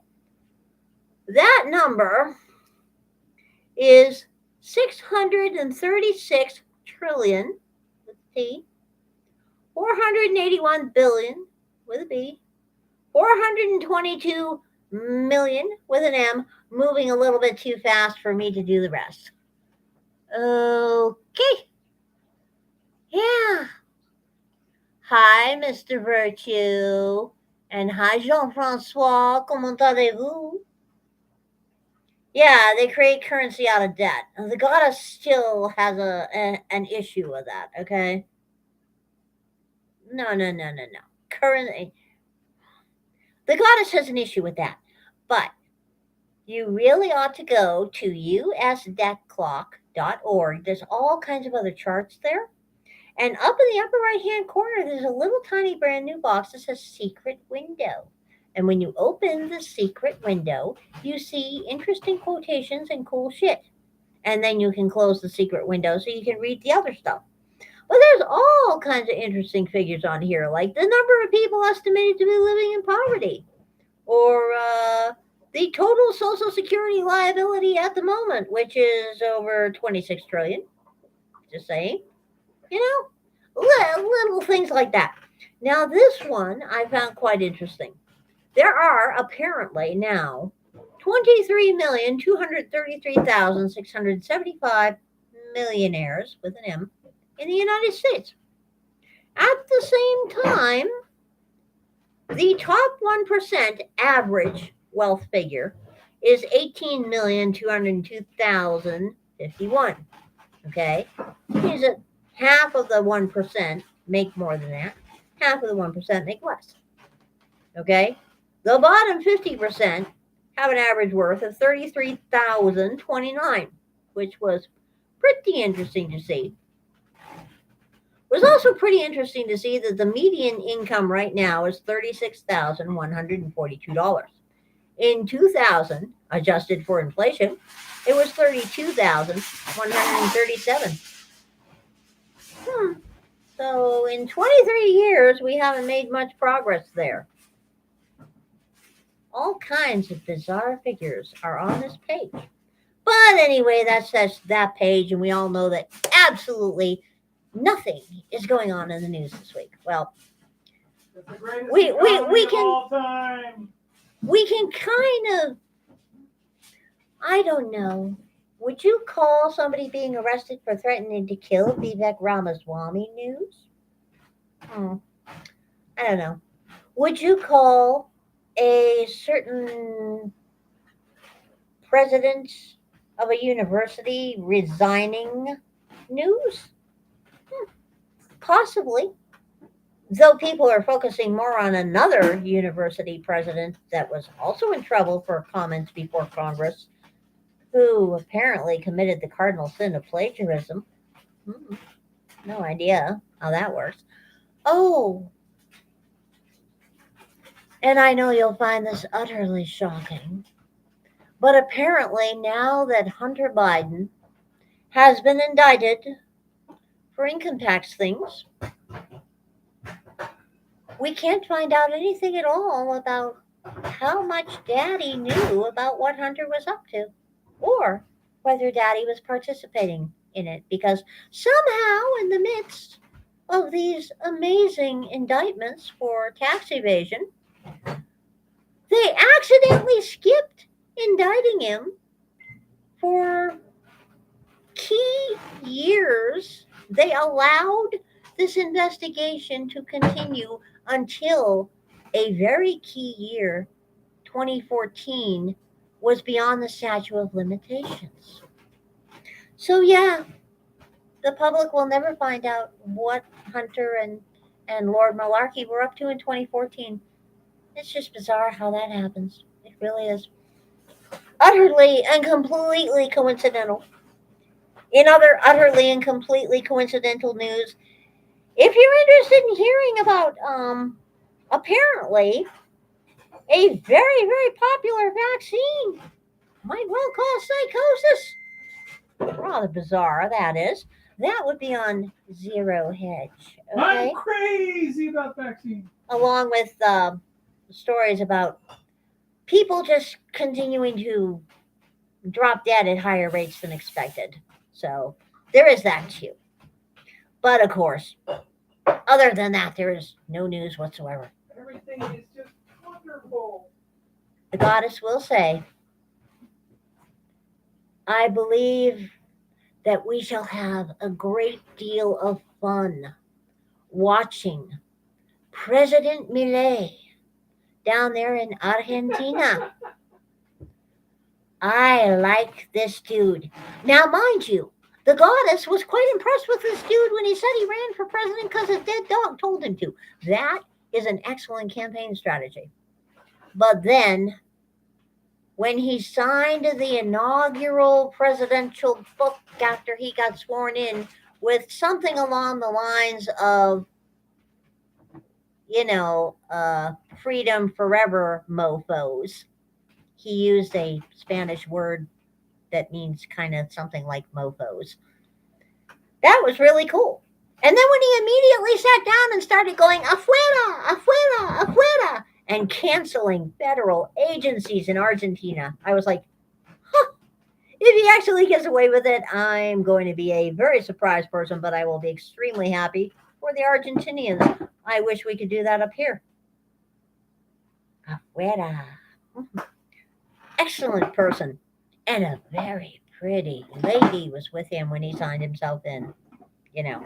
Barrick gets the go-ahead for the gold mine ramp-up. Yes, Barrick is at it again. Canadians Barrick Gold said on Monday that the U.S. Bureau of Land Management has approved the company's plan of operations for the Gold Rush underground mine at the Cortez complex near Beowawe, Nevada.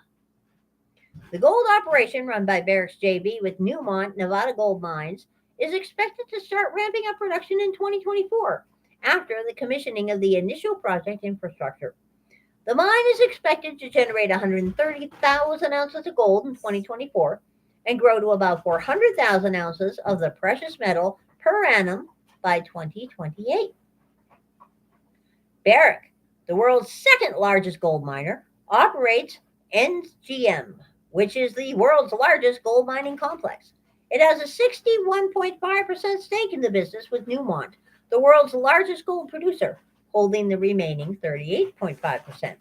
The Toronto-based miner and NGM have invested more than $370 million with an M in the project to date, and they anticipate spending a total of nearly $1 billion with a B to get to planned production. Barrick President and Chief Executive Mark Bristow said the addition of Gold Rush would expand an asset base that already hosts 3 Tier 1 mines and has potential for continuing growth. Tier 1 mines are company-making operations, generally large with a long, productive life at low costs. The U.S. government's approval follows a multi-year consultation and independent impact analysis process pursuant to the National Environmental Policy Act, which included specialist environmental studies. In the course of the analysis, all stakeholders were given the opportunity to engage with NGM and contribute to the outcome. It is anticipated Gold Rush will create around 500 jobs during construction and 570 new jobs during operations. It will also generate hundreds of millions of dollars in net proceeds tax and gold and silver excise taxes, the latter of which are earmarked for education in Nevada, Barrick said. The Gold Rush mine development is a positive step for Barrick's plans for its adjacent 4-mile deposit, which is not part of the NGM joint venture. The gold giant unveiled in September details from a conceptual preliminary economic assessment on the project, which envisioned production of 300,000 to 400,000 ounces of gold per year with a resource grade of more than 10 grams per ton for more than 15 years. Under the NGM JV agreement, Barrick can access 4-mile from Gold Rush for exploration, and once the project reaches specific commercial milestones, Barrick has the right to integrate it into NGM. At that point, Newmont will either need to pay or dilute its NGM ownership position. News of the U.S. government approval for Barrick's plans about the Gold Rush mine comes on the heels of the company announcing its Porgera mine in Papua New Guinea will resume operations later this month. Gold production will follow in the first quarter of 2024. The mine was placed on care and maintenance in April 2020 following a dispute over benefit-sharing terms between the government, local people, and Barrick. It's been a long journey, but in the process, we have secured the buy in of all the stakeholders, and we look forward to steering the mine back to world class production, Bristow said. It undoubtedly has the potential to join our Tier 1 gold mine portfolio, the largest of its kind in the industry. The new Porgera Limited, a JV between Barrick and PNG stakeholders, was granted a special mining lease by the island's country's Governor General in October, clearing the way for the 700,000 ounce per year operation to return to production. Naturally, the goddess hopes that the Bureau of Land Management will stick to the agreement. That would be nice. The goddess also hopes that it doesn't get stymied by greenie weenies and 31 flavors of eco-terrorist. That would be nice too. We shall see what we shall see. One never knows, okay? All kinds of weird stuff can happen. And the world's copper supply is suddenly looking scarce. Really now. A forecast surplus of copper going into 2024 has suddenly all but disappeared. Oh, well, that's a little inconvenient. The next couple of years were supposed to be a time of plenty for copper, thanks to a series of big new projects starting up around the world. The expectation across most of the industry was for a comfortable surplus before the market tightens again later this decade, when surging demand for electric vehicles and renewable energy is expected to collide with a lack of new mines. Instead, the mining industry has highlighted how vulnerable supply can be, whether due to political and social opposition, the difficulty of developing new operations, or simply the day-to-day challenge of pulling rocks up from deep beneath the earth. In the past 2 weeks, one of the world's biggest copper mines was ordered to close in the face of fierce public protests, while a slew of operational setbacks forced one of the leading miners to slash its production forecast. The sudden removal of around 600,000 tons of expected supply would move the market from a large expected surplus into a balance or even a deficit, analysts say. And it's also a major warning for the future. Copper is an essential metal needed to decarbonize the global economy, which means mining companies will play a key role in facilitating the shift to green energy. While the price reaction to the supply disruptions has so far been muted amongst ongoing worries about China's property sector, any sign of demand recovery would hit a tight market. Last week, Panama's government formally ordered First Quantum Minerals to end all operations at the $10 billion copper mine in the country. The order followed weeks of protests and political wrangling that came to a head when the country's Supreme Court invalidated the law that underpinned the mining license. The giant Cobre Panama can produce about 400,000 tons of copper a year. The goddess hopes when they move out, they take all their shit with them and collapse everything that's left. Just saying.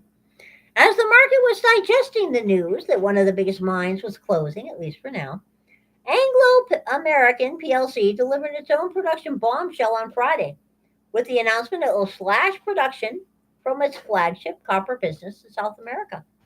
While problems at its platinum and iron ores in South Africa were well publicized, the copper cuts caught investors off guard, sending the company shares plunging by 19%. Anglo has reduced its copper production target for next year by about 200,000 tons, essentially removing the equivalent of a large copper mine from the global supply. Production will fall even further in 2025. BMO Capital Markets, which was forecasting a large surplus of refined copper next year, now sees a small deficit instead. Goldman Sachs Group, which has been much more bullish on copper and already forecast a deficit of refined metal for 2024, now sees that shortfall ballooning to more than 500,000 tons. Jefferies also now expects a major deficit next year. The supply cut reinforces our view that the copper market is entering a period of much clearer tightening, Goldman analysts, including Nicholas Snowden, said. The expectation for a looser market in the near term has weighed on prices for much of the year, leaving copper drifting sideways.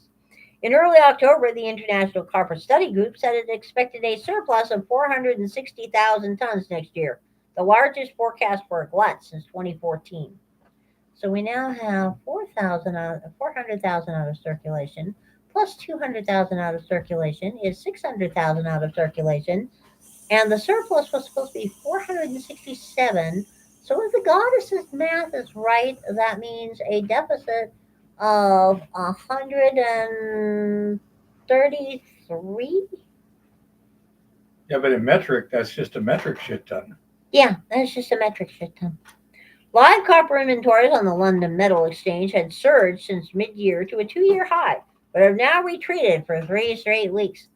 Disruptions have significantly increased, and a market deficit is now increasingly likely. We could be at the foothills of the next copper cycle. Well, that sounds interesting.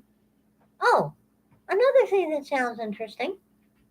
Apparently, if you own a whole lot of stock in something, like you're a banker, like just as an example, somebody named Jamie Dimon, and you own stock in a bank, let's just say for the fun of it, JP Morgan Chase, and you decide that you wanted to sell 1,000,000 shares of your stock next year, you apparently have to file paperwork to let people know you're planning to offload your stock in your bank.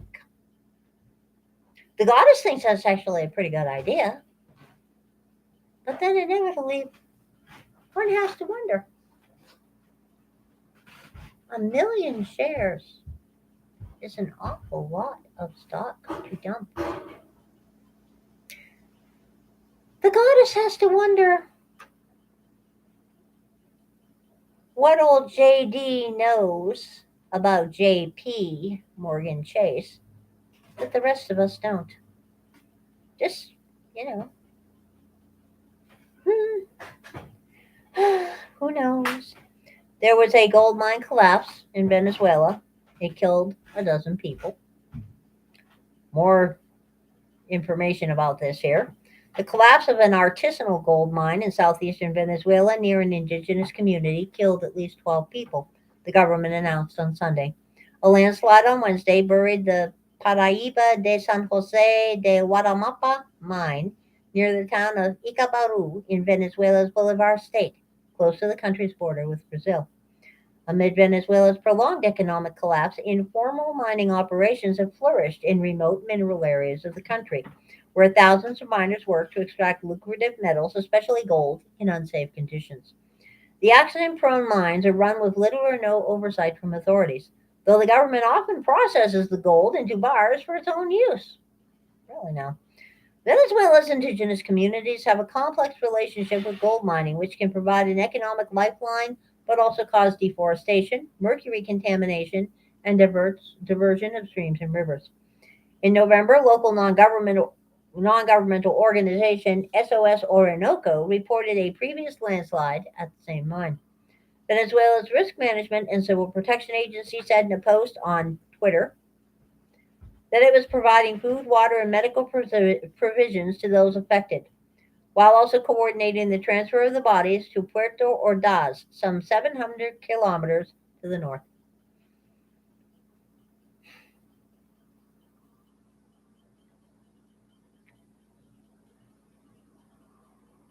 Sad. When a government sees nothing wrong with profiting off of the labor of people that is exploited in many, many different ways. Very, very, very sad. So, will 2024 be the year that silver finally breaks out? David Morgan put out a video on this if anybody wants to see it. Silver expert David Morgan provides his outlook for silver in 2024, including the main catalyst he sees driving demand. And in his video, he also discusses platinum, palladium, copper, and other commodities he thinks will outperform as we move into the new year. So look for his video on YouTube. David Morgan is actually a fairly interesting person to listen to. He's not entirely nuts in his videos. There are a few people out there in our industry sector Not to be rude, but the goddess thinks their tinfoil hats are just a little bit too tight. Just saying. You know, just saying. And I know this is going to come as a shock to you, but yeah, Biden isn't telling the truth about the economy. Yeah, I know. Shocking, ain't it? The people behind Joe Biden know the president has a political problem when it comes to the U.S. economy. He has a lot of problems. Americans are painfully aware of rampant price inflation. Small businesses that survived the COVID era lockdowns are still struggling. And despite a string of rosier than expected job reports, overall employment is still below 2019 levels. As the nation heads into a presidential election year, Americans are going to be flooded with terrible takes on the economy, and some of these will be deliberate lies. No shit, Sherlock.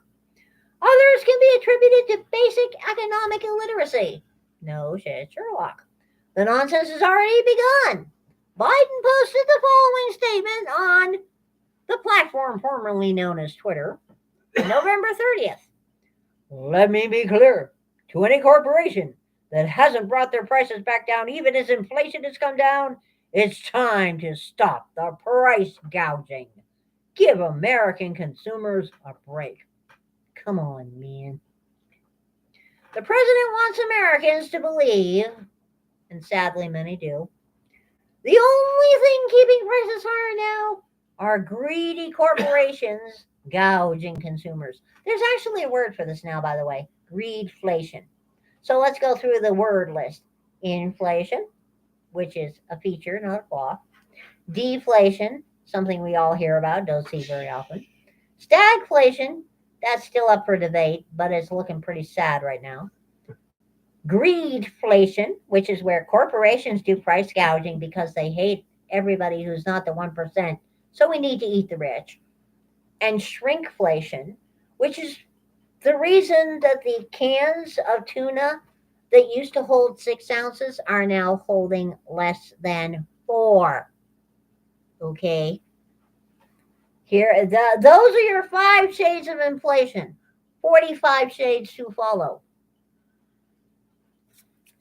So, the president wants people to believe the only thing keeping prices higher now is greedy corporations who are gouging consumers. There's even an implied threat of government enforcers showing up to punish businesses who don't voluntarily lower prices. It is impossible to say whether the president or whomever is running his social media is being moronic or dishonest. Both are, unfortunately, equally plausible. Well, there's another possibility in there. He's having a transient Alzheimer's moment. A third possibility is he has a less than zero clue that the platform formerly known as Twitter even exists and he's never tweeted in his life. I mean, all kinds of things. The meme below pretty well sums up the absurdity of the president's tweet. Okay? And there is a meme here. It shows a big fat belly. I gained 70 pounds in 2021. I gained 65 pounds in 2022. I gained 35 pounds in 2023. I'm so excited, I'm losing weight. Yeah, that's about how the government handles inflation, so they're right about that. Prices are still rising, just as they have over the vast majority of the past century. Companies can't bring their prices back down as Joe Biden demands while their costs are still going up. At least not if they wish to remain in business. The official inflation statistics show prices rising at a slower rate than a year or two ago, but that's about it. Spoiler alert. Official figures are lies. Okay? At no time has the CPI turned negative. And as many gold bugs know, the bureaucrats behind the CPI also shouldn't be trusted. It was encouraging to see X users respond to Biden's tweet by pointing out prices are still rising in the attached community notes.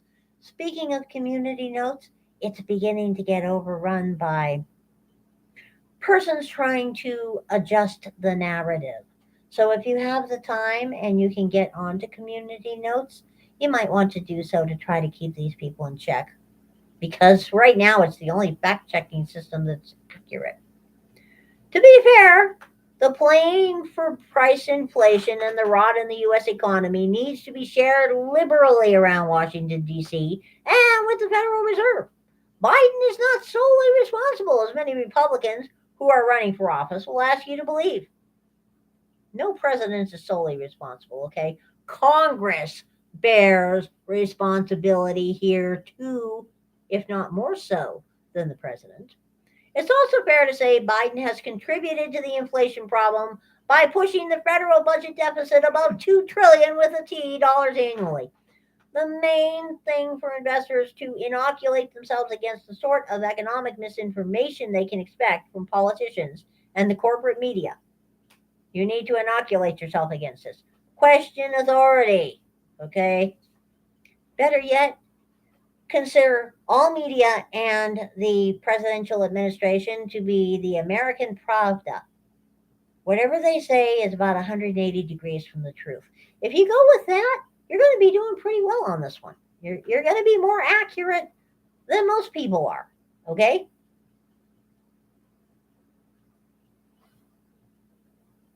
Biden hilariously fact check following his ludicrous 0% inflation claim. Quote, Joe Biden's X is now a parody account. Well, it always was. President Joe Biden faced significant fact check scrutiny after promoting his economic policies with a claim that inflation was 0% last month, leading to widespread ridicule from Republican lawmakers, political commentators, and Twitter users. Despite Biden's attempt to project a cheerful picture of economic stability, critics countered his seemingly misleading claim, pointing out while he referenced the percentage change from the previous month, the actual inflation rate remains at 3.2%. Note that number, 3.2. Used to be before the last formula change, if you took the government's number and you multiplied it by 2.5, you might be getting pretty damn close to your household CPI, excluding the volatile food and energy sector, of course. These days, if you want to get closer to your household's annualized CPI, excluding the volatile energy and food sectors, you need to multiply by a 3.2. Okay? Just so you know. So, Marjorie Taylor Greene tweeted out, Joe Biden's X is now a parody account. Inflation was at 1.4% before he stole office. Prices have risen nearly 20% under Bidenomics. 6.5 million plus Americans remain unemployed. The U.S. has lost nearly 40,000 manufacturing jobs. American families pay $11,500 more per year for essentials, and it goes on. Okay? He also claimed the economy grew by more than 5% last quarter, in case anybody is wondering. Reacting to Biden's statement, yeah, we heard that. Is that metric percent? Actually, I think it's Common Core math percent. Ah. Senator Mike Lee, Utah, criticized the increasing financial burden on American families, questioning, why is the average American family having to shell out an additional $1,000 every month for basic living expenses compared to the day you took office? The controversy stemmed from Biden's Twitter post where he asserted inflation was 0% last month, and our economy grew by more than 5% last quarter. So yeah, there was a community note, okay? The tweet is referring to the PCE index, percentage change from the previous month. Inflation is normally assessed annually. However, and the Fed's PCE goal is 2%, it is currently 3%. A more commonly referenced inflation index is CPR, which shows an annual inflation of 3.2%. Biden's assertion, perceived as misleading, because it is, comes shortly after his acknowledgement prices in the U.S. were too high, attributing an 18% surge in consumer costs to greedflation. So that's where we are at the moment when it comes to Lord Malarkey and his grasp of economics.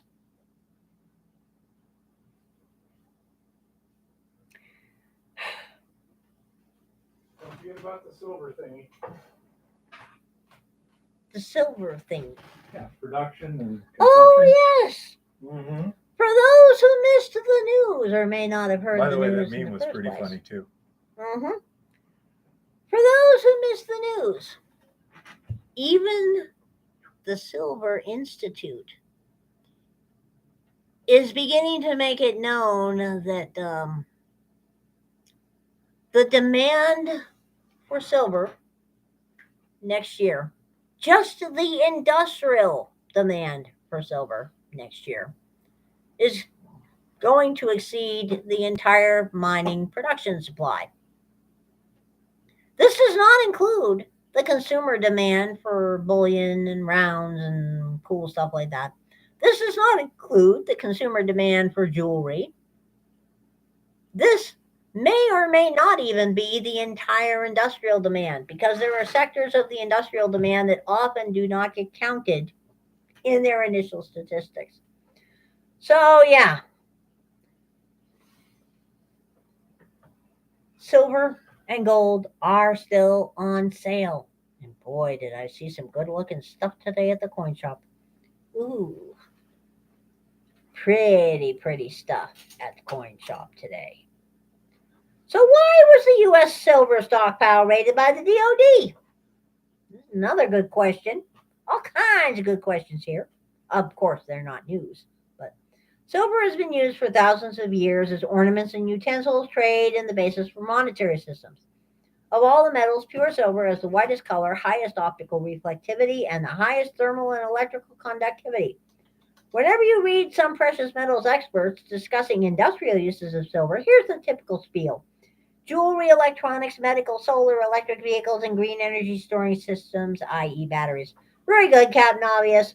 But it's my fervent belief military and aerospace uses of silver gobbles as much as 1/3 of all silver used by industry. 5 government agencies suppressed silver usage data. So why? In fact, the U.S. government, Department of Defense, Department of Energy, the Department of Interior, and the U.S. Geological Survey collectively gaslit us villagers and stopped reporting on silver inventories starting in around the 1995 to 1996 time frame. For most of the 20th century, the United States Bureau of Mines was the primary United States government agency conducting scientific research and disseminating information on extraction, processing, use, and conservation of mineral resources. The Bureau was abolished in 1996. Coincidentally, at the same time, the Department of Defense started pretending silver was not important to them. Let's further examine and start documenting massive uses of silver that are not on historical record, and we will let you draw your own inferences here. Silver is probably the world's most critical and strategic mineral, yet it's somehow not considered critical by the U.S., even as the Department of Energy classifies other metals as critical. Massive unrecorded uses of silver. Bombs, nukes and nuclear position submarines, shells, satellites, tanks, missiles, bullets, torpedoes, conventional subs, rockets, and dozens of other military applications. In 2021, the U.S. import 6,500 metric tons of silver. The United States is 79% import reliant for its silver needs. From 2017 to 2020, Mexico provided 47% of imports, followed by 23% from Canada, 4% from Chile, 4% from Poland, and the remaining 22%, we can assume Russia was a heavy importer among this opaque other 22%. We don't know where that silver came from. Okay? The 2023 final critical materials list published by DOE has determined the following are critical materials for energy: aluminum, cobalt, copper, dysprosium, What the heck is dysprosium? It's a rare earth. Electrical steel, fluorine, gallium, iridium, lithium, magnesium, natural graphite, neodymium, nickel, platinum, praseodymium, silicon carbide, and terbium. The Secretary of the Interior, acting through the U.S. Geological Survey, published a 2022 final list of critical minerals that includes the following 50 shades of critical mineral: aluminum, antimony, arsenic, barite, beryllium, bismuth, cerium, cesium, chromium, cobalt, dysprosium, erbium, europium, fluorspar, gadolinium, gallium, germanium, graphite, hafnium, holmium, Yeah. indium, iridium, lanthanum, lithium, lutetium, magnesium, manganese, neodymium, nickel, niobium, palladium, platinum, praseodymium, rhodium, rubidium, ruthenium, samarium, scandium, tantalum, tellurium, terbium, thulium, tin, titanium, tungsten, vanadium, ytterbium, yttrium, zinc, and zirconium. Gold isn't on the list either. I see a pattern here. What is one of the first things a silver investor learns about silver? How necessary silver is used in industrial sectors, including energy systems. Silver is critical to nuclear power generation too, by the way. On August 29th, 1942, Secretary of War Henry Stimson formally requested silver from the Secretary of Treasury Henry Morgenthau Jr. The silver was then processed into silver wire and transformed into large coils, which played a crucial role in the uranium enrichment process. These coils, strips, were transported from New Jersey to Wisconsin by rail, typically in shipments consisting of 6 sealed rail cars, with each shipment containing around 300 coils. To ensure their security, the coils were continuously guarded with 3 armed guards accompanying them in a dedicated caboose on each journey. At the Allis-Chalmers Manufacturing Company in Milwaukee, the coils were unwound and interconnected using silver solder to create larger reels. These larger reels were then fed into a specialized machine which wound them around the steel bobbins of the magnet casings. Between February 1943 and August 1944, 940 magnets were wound, each containing approximately 14 tons of silver. In sum, this amounted to well over 400 million ounces of silver. Following this, during the global nuclear arms race, nations conducted a total of 2,088 atomic detonations, each utilizing a conservative estimate of 1,000 ounces of silver per blast. This amounted to 2 million ounces of silver vaporized during nuclear tests alone. But that does not account for the current stockpiles of nuclear warheads in the world's various military arsenals, including those stored in silos, subs, buried in mountains, incorporated into missiles. Each Tomahawk is suspected to have 500 ounces of silver. Bombshells, satellites, submarines, torpedoes, tanks, fighter aircraft, night vision goggles, and other military equipment. So yeah, that's one of the industrial uses that somehow doesn't end up on a whole lot of charts and graphs. The civilian sector does not talk about that very much. As a matter of fact, they don't usually talk about it at all. So, you just gotta wonder sometimes, where is it all going to come from? Really, where is it all going to come from? Yeah, probably. If they could think of a way to produce it that way, they would. Meanwhile, the price of gold was at $1,982.20. And the price of silver was at $22.83. Platinum was at $912, palladium $945, and rhodium still holding at $4,100. Hi, Joe. Same thing. So that is where we are this week. There has been absolutely no news. The economy is still doing beautifully, wonderfully. And, I forgot to tell you, there was an opinion piece in the Hill today that was so eloquent. It was so amazing.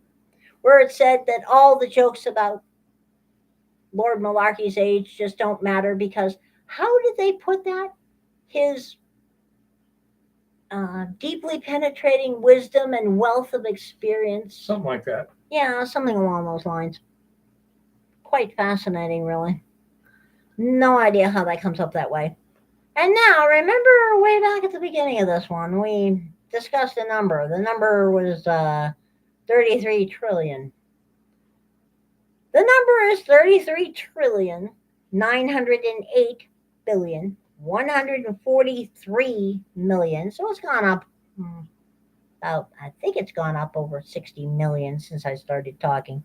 And the other numbers are going too fast to figure out. Did you find that meme? That was hilarious. Which meme? The fishing donkey. Oh, the fishing Now, just- donkey's on my phone. But Yeah. you can picture this. No, Picture- no. Just get it later and bring it over here, or right now if you want.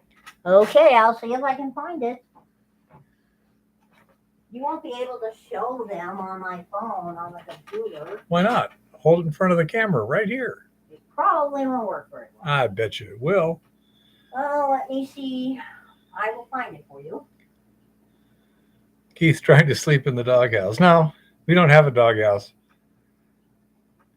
She got really annoying. She would send me out to bugs, but we do that half the time anyway. Oh, I don't send you out to bugs. no, you don't. Let's see. If there was 500 ounces in a tomahawk, Yeah. divided by 12, that'd be 41 pounds. That's plausible in terms of it can do it. Oh, you're welcome, Brian. Ouch. A little weirdy thing, tendon or something doing something weird there. But anyhow, I'm still looking. Give me a minute. yeah, that silver supply demand stuff looked really, really weird. Oh, all kinds of shit looks really. What are the really prices stuff. right now?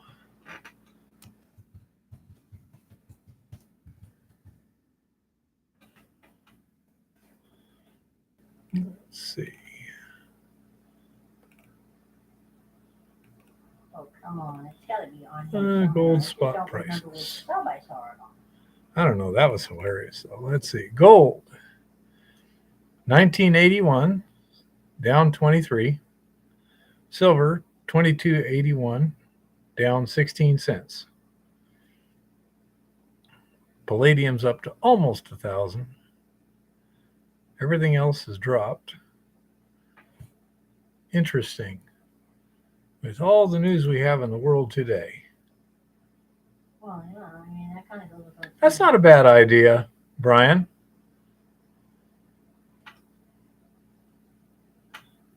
Hey, Rock. Well, it's Monday. Just finished work. How did it go? Oh, that's really late for you getting home from work. It's what, 10:15 for you? Not much mining stuff this week. Getting other stuff cleaned up. No, it has apparently disappeared. It has at the disappeared, moment. huh? Okay, well then you can tell them what it is. Okay. I don't know, Joe. What do you call a Roman in his underwear holding a sword and shield with a little hair between his front teeth? A gladiator. So, picture a really stupid looking donkey with a fishing pole in his hand. Says, give a Democrat a fish, he will eat for a day. Teach a Democrat to fish, he will steal your pole. Now, let me see. Steal your wallet. Steal your pole, steal your wallet, sexually assault the fish, and blame Donald Trump.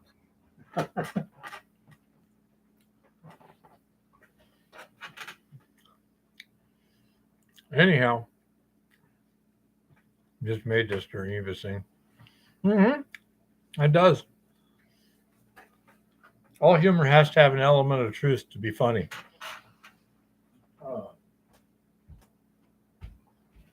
Well, say we're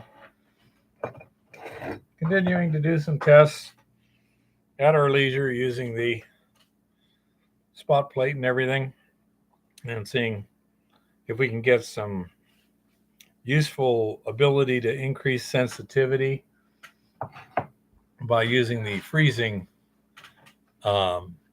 methodology.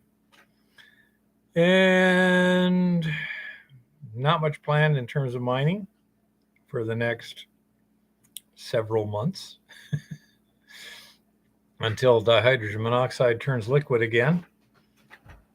Going to be helping Lauren doing some equipment maintenance, doing a little maintenance on my vehicles. I got to take the minor Bago up to Great Falls and get the suspension reworked, reshape and stiffen up the rear springs, put new spring bushings all the way around, and maybe something else. I don't know. I'm going to take it and scale it so that I can call them up and say, okay, I got a 76 Chevy pickup truck. Currently, it's running so many pounds on the front axle, so many pounds on the back axle. What do I need to do? And they have the expertise to be able to figure that out pretty well. So that's basically it. Did anyone have any questions? You notice when we started this evening, the questions really drove a lot of conversation real quick.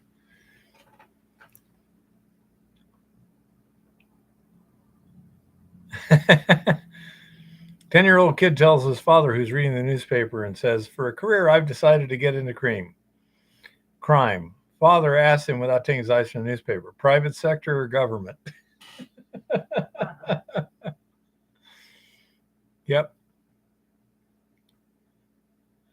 Wow, that must be like French Canuckistani there, Jean-Francois. Although it looks more German. Sprechen Sie Deutsch? Anyhow, so Fringlish we speak here, huh? Yeah, I believe it.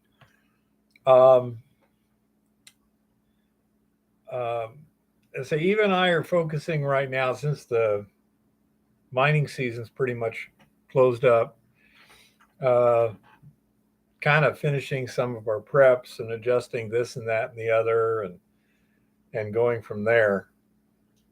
So that's kind of taken up all our time for the next week or so. Probably after Christmas, we'll be getting in the swing of things again, and see where we go from there. But right now I got nothing really scheduled to do except help Lauren some while his shoulder heals up. Yeah, Shaggy, man, you know the time. Goodness. Any questions? There we go. Oh, so that's about it. And say we're really in kind of a cleaning up loose ends mode at the moment, which is not terribly exciting. Although I do really want to figure out what this kind of brown stuff is and how to take that out of the solution when we freeze it, because I think it's interfering with reading the spot test. If there's an easy way to get rid of it, I think that could be fine. Actually, I'm a little extra warm right now, Shaggy, because I got my warm underwear on and I'm back in the house. So it's actually kind of warm. But yeah, we're doing just fine here. It's 31 degrees, mostly cloudy. It was just snizzling a little bit earlier today. A snow drizzle, nothing of any significance at all. So let's see what the weather's like for the next 10 days. Oh, let's see. Monday 36, Tuesday 38, Wednesday 35, Thursday 35, Friday 36, Saturday 45. Sunday 43, Monday 41. If I had some more ladder track, we could go back out in the field. Yeah, I mean, it's above 40 all the way from Saturday through Wednesday. We're getting a lot of warmth here. Now I had to buy it myself. Yep. But anyhow, that's basically what's going on here. And oh, it ain't spring. Can I recommend a good brand of hip waders? No, I cannot. I do not know. Cabela's doesn't seem to have neoprene ones, huh? Well, that's kind of weird. Maybe one of the many things that are out of stock for random reasons. I don't know. Canadian Tire doesn't have many either. I don't know. If you send me an email or something, remind me, I'll ask Lauren. He uses them a fair amount. And I would suggest you ask Jason over there at Flower Gold Wizards, because that dude's wearing them all the time.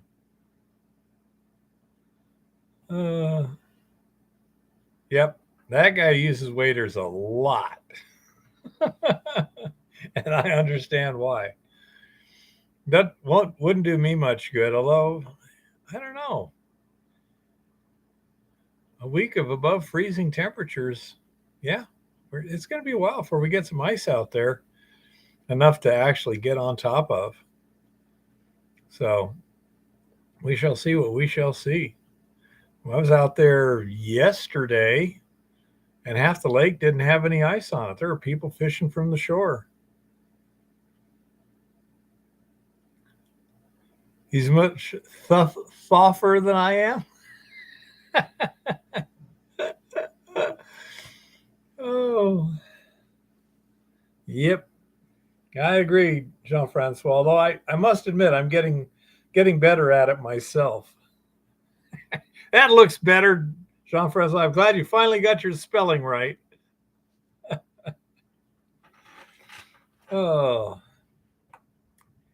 Anything else? Any questions? Any topics? Anything like that? Excuse your Francois. Well, of course you're front. No, that would be Francois. Is it pronounced essentially the same? Francois, Francais, huh? Okay. You're correct. Well, I would hope you'd be correct. Francais is language. Francois is a name. is Yeah. name. Yeah. Francois means Francis. Yep. Yeah. Jean means John. Jean? Yeah. Yeah. Okay. We all know that. So he's named after two saints, like most French Canadians. Okay. You take care, Shaggy. He says, have a good one, Eva. Bonsoir, Jean-Francois. No, that was Shaggy. And good night, Shaggy. Many Americans think I'm female, huh? I can see why they would make that mistake, but anyone who's learned a little bit of French would know that. He says, bonsoir, fa de beaux rêves, I think.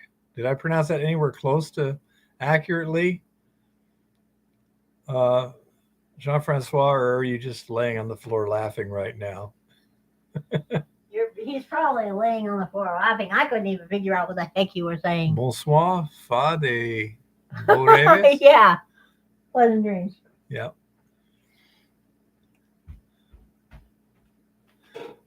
Oh, by the way, for all you guys, I don't know how many of you have watched Beyond the Press channel.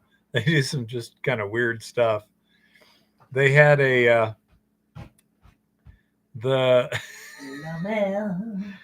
was a shipment of fireworks that was slightly faulty. So the company that owned the fireworks didn't want to sell them. They wanted to destroy them. So they set up like 7,000 batteries of small mortars for rapid ignition. And that was pretty freaking funny. Yeah, they didn't.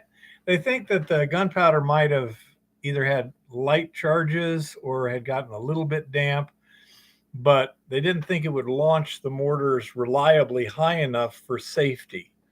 So anyhow, the company decided that they wanted to just destroy them, and it was cheapest to just light them all up and get a good show and everything. It was pretty hilarious. That was pretty serious stuff, man.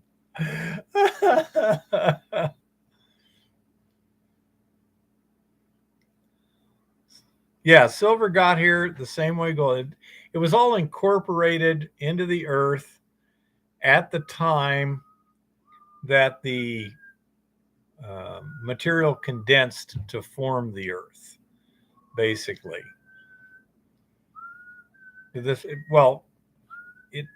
It came from outer space, so to speak. It all condensed from the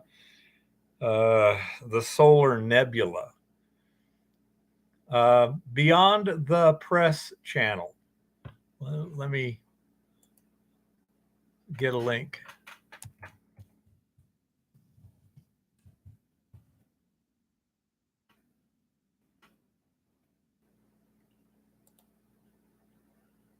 Let's see.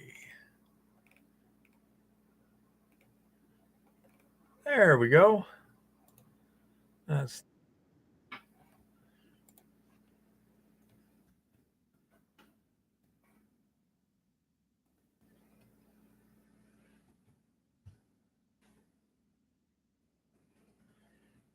well, it's not from, there's not a significant amount of material that came from meteorites after the Earth had pretty much condensed into its thing and then got smacked by a Mars-sized impactor and formed the moon and came back together and stuff. That's the basic theory. The particle theory thing, yeah, colliding neutron stars. You know, they've actually found one recently where they were able to spectroscopically analyze the supernova. I'm not sure on that one. You may be correct, Jean-Francois. I am not certain. I know you've had a couple of big meteorite impacts in the Canadian Shield. I'm not sure if the Hudson Bay is.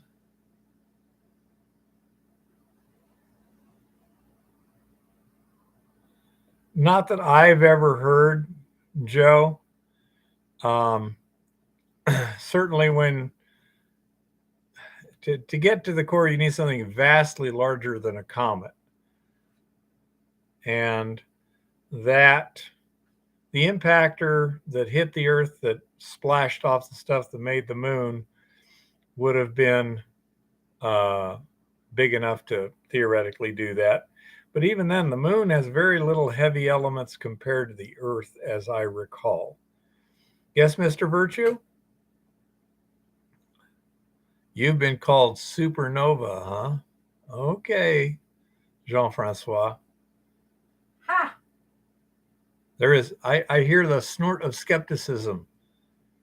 That's a Frenchman for you. But the firmament, okay. Well, it could, but not that I'm aware of, Jean-Francois. If you're looking at a biblical explanation for the formation of everything, it doesn't match the traditional, call it, what do they call that? But basically, creationism is a short-term thing instead of a long-term thing. In my opinion, God can create the earth however he wants to. The Jews had that figured out, actually. Yeah. But anyhow, so I have no, before the evening and the morning of the first day. yeah, I have no problem figuring out that A, I don't know, and B, the stuff that I can physically examine does not match some of the theories that I've actually seen. There was a particular book called The Biblical Basis for Modern Science by the Creation Institute or something like that. And the person who gave it to me to read said he wanted me to read it. And I said, fine, but I'm going to critique it. And then you promise to read the critique, which he, of course, never did. But I went through it in detail and gave him my observations on the whole thing and where I think the guy was engaging in logical fallacies. But I mean, things like, well, the whole strata of the Grand Canyon, which is about 5,000 feet of sedimentary rocks, by his theory, was created from the Great Flood, which happened in about a year or two, something like that, very short period of time. And yet you have layers where you have like sandstone, limestone, sandstone, different, then you have, what do you call them? Cross-bedded sandstone, which is fossilized sand dunes and stuff like that. It says all this is supposed to, be underneath the ocean in 1 or 2 years. We're talking a sedimentation rate of, well, let's say 1 year, 365 days times 24 hours equals 8,760 hours in a year. Okay. So 5,280 feet divided by 8,760 equals 0.6 feet per hour times 12 inches, or 7.2 inches per hour of sedimentation on average. Okay. Now, how do you get a sudden transition from red sandstone to limestone if the sedimentation rate is coming down at the rate of half a foot an hour? Doesn't make any sense to me. Yes, they certainly can, Jean-Francois. Those nickel iron meteorites are definitely that way. I once was at a meteor cratering symposium in Flagstaff, Arizona. And it was very interesting to me for a couple of reasons. But one of the most interesting things was at this time, Eugene Shoemaker was still alive.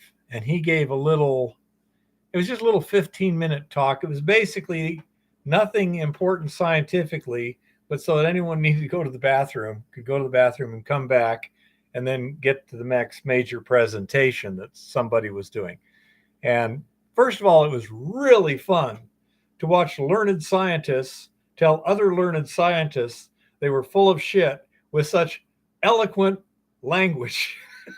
I think my learned colleague may have misinterpreted or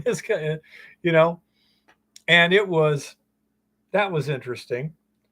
But what was funny was when Eugene Shoemaker was doing his little presentation, his presentation was, how did I calculate the size of the impactor that made Meteor Crater? Okay, which is an interesting question. Not terribly important in terms of news, but it was interesting. And he said, okay, we started with the hole, and we can see how deep the hole is.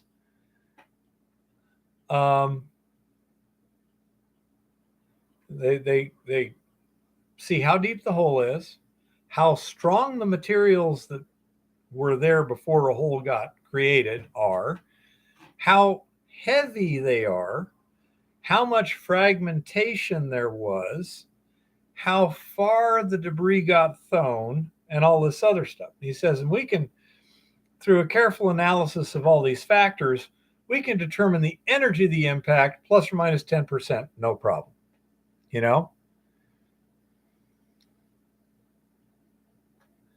Not much right now, Shiny. If you got a question or something, drop it in. But anyhow, so we know the energy of impact with a high degree of certainty. It says, now here's the problem. Energy equals mass times velocity squared. So if you knew the velocity, you'd know what the mass was. Piece of cake. He said, however, there was nobody there with a radar gun 10,000 years ago. And if they were, they would have been killed because it basically killed everything for 100 miles in all directions. It says, so I picked a number out of thin air. Now, it wasn't just a random number. It was the most common velocity that meteorites enter the Earth's atmosphere. They enter between 20 and 60,000 feet per second. The most common one is 30,000 feet per second.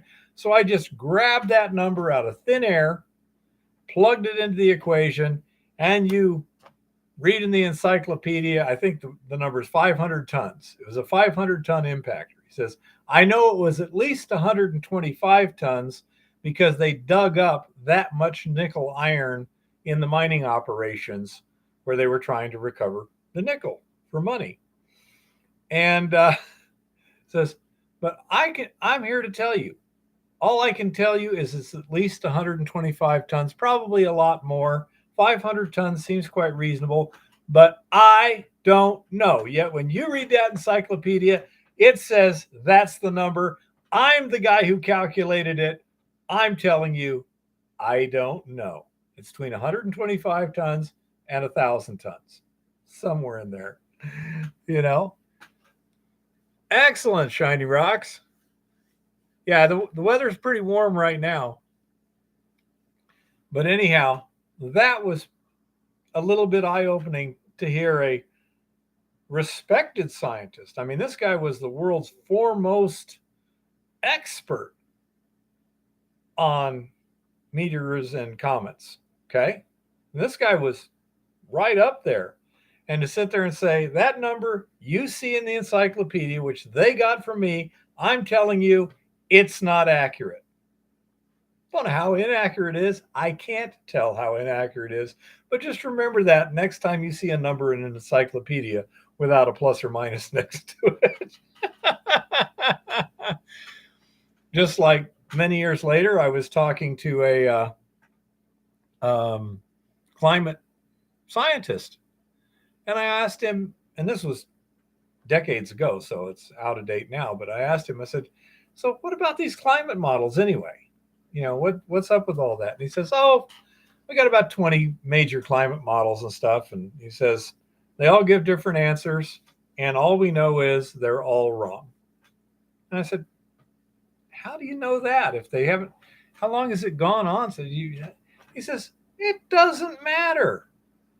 All you got to do is take a climate model, go back to 1950, plug in all the data then, and then all the data till now.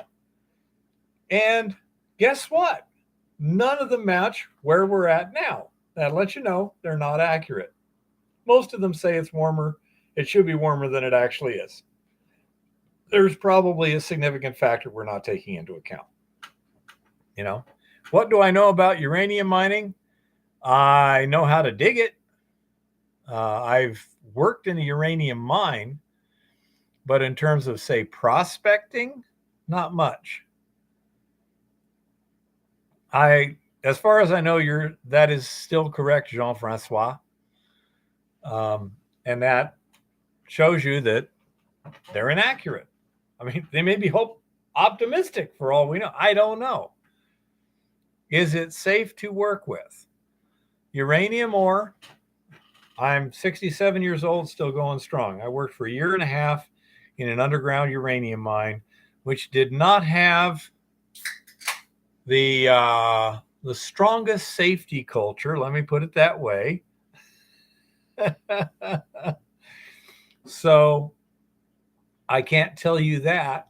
You know, I can tell you that the major concern with uranium mining is no, I wasn't that old, Joe.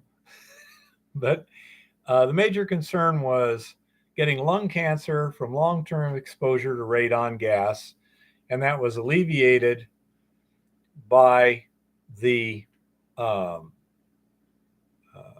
ventilation system. They just flushed huge amounts of air through there. I do not know, Jean-Francois. I imagine Google would. But I know XRF will detect thorium.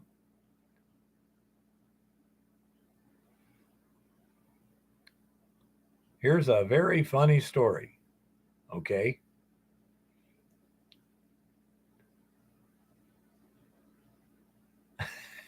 Mr. Burr said, that's the second brewski that Eva opened tonight. What? He said, that's the second brewski you've opened tonight. I'm going to go show you what she likes to drink. Are they implying I'm an alcoholic?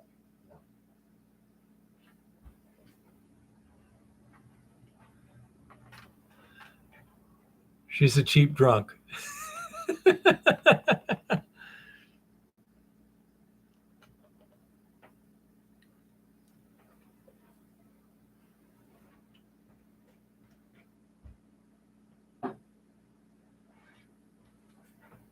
Wow.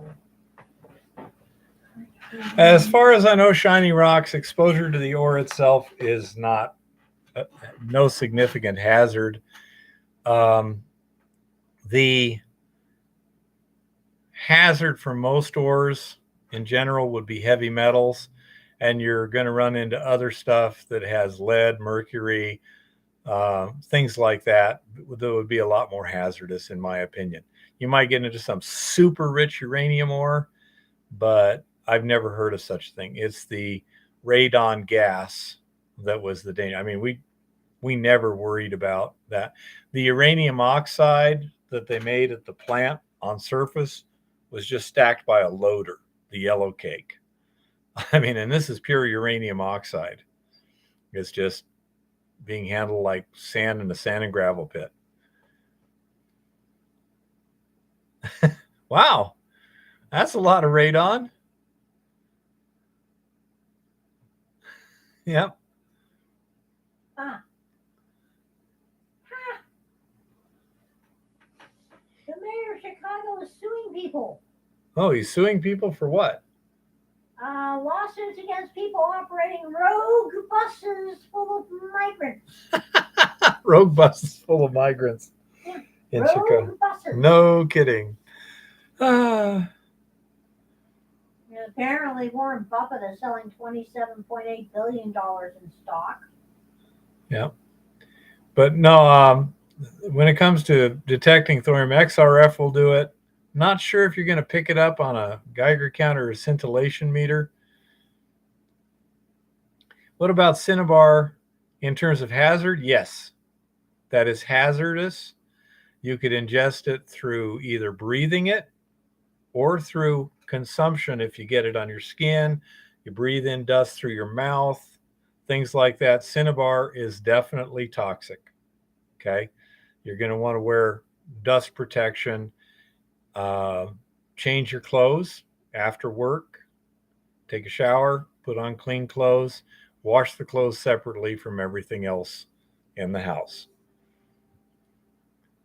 Sure, Joe. Is this serious or a joke? Let me do the math and you tell me. I got my little handy calculator right here. What kind of math do you need here? Oh, by the way, does anyone want a real funny YouTube science fiction video short? OMG. It was hilarious. 5 plus 5. 5 plus 5 is 55, I think.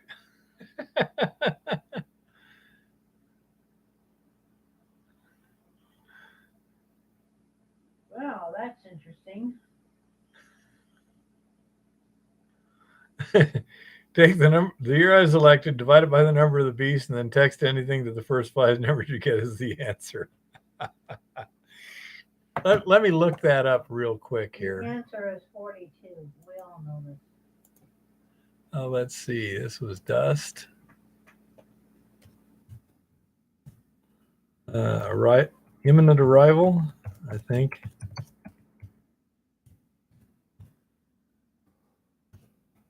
Yeah, I believe it was imminent arrival. Yep, there it is.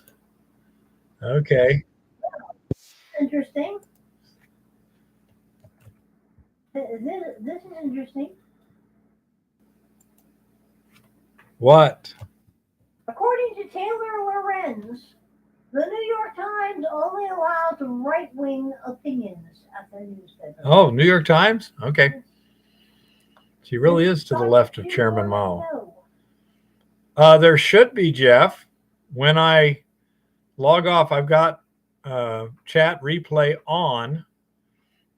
So it should be, you should be able to see it as you watch the video. That's just bizarre. Anyhow, if you look at that link that I just put up there, that is one of the funniest science fiction short stories I've seen in a long time. That was good. Lauren really loved it, and Clara liked it too. So, I say, if you want something kind of mindless and hilarious, go for that.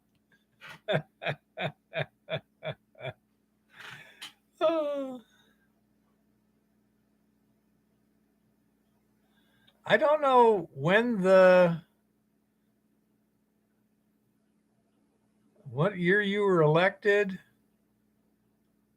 By that, do you mean the year you were elected president or senator? Or I'm guessing president. So that'd be 2000. He was elected senator when dinos roamed the earth. We And all know 20. this.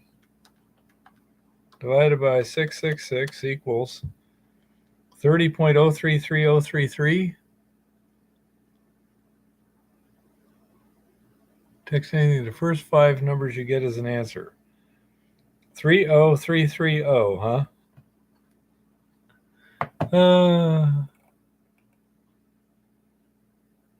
Now look up 30330. 30330. What actually happens when you text? Let's see. In early August last year, a Democratic presidential candidate flubbed a message he was trying to make. Instead of saying text 3033, he told people to go to Joe 30330. After much confusion, Bader, he cleared it up.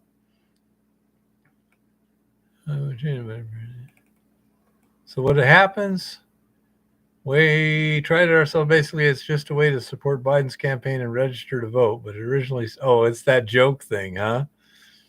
Yep. Hilarious.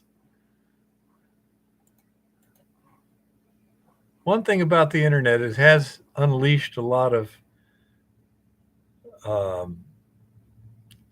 comedians. Basically, there's a lot of comedy here that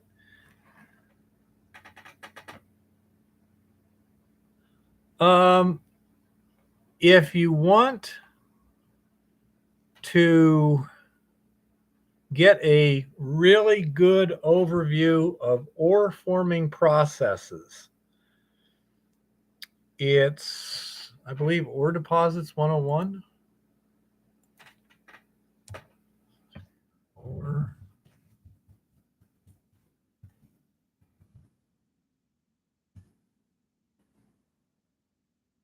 Yeah. Been a while. If you want to find a lot of information on how various types of ore deposits do, now you're going to have to, and I did too, so don't worry about it. There, just have another window open so you can pause and go and type in the rock type, the mineral or the rock he's talking about, and then come back. And that'll help out a lot. Yes, for ore formation, it's a very, very good set of videos. I think there's roughly 10 of them. Okay. They're about an hour each, roughly. But you get a lot of information in those. And if you're not very familiar with this stuff, because as a matter of fact, that would be a good thing for me to watch again this winter. Or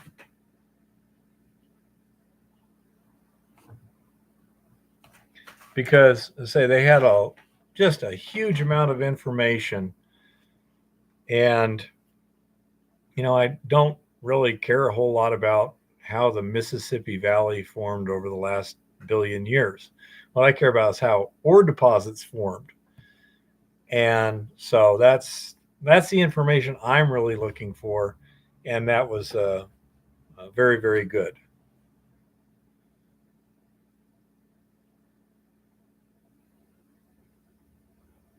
Yeah, Ore Deposits 101 is what I Michael Chorm. I'm not. Sprott Ed, maybe. I don't know. There's just a whole lot of. Some people looks like have kind of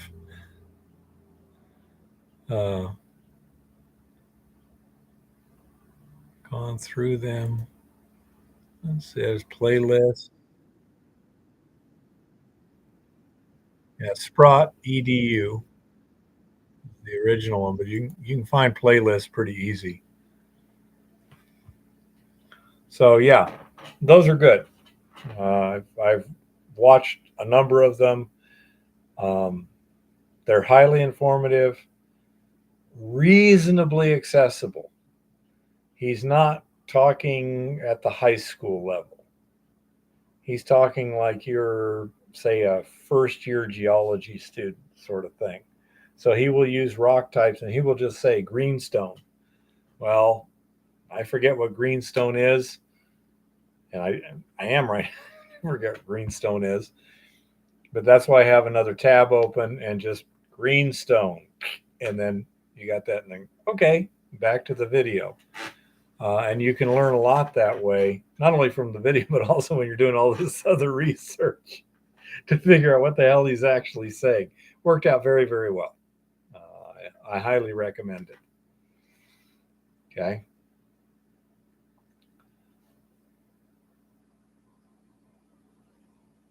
Hello, Adam. How's it going? We're pretty much just yakking and winding up things a little bit at the end of the night here. Oh, I thought it was about 10. Yeah.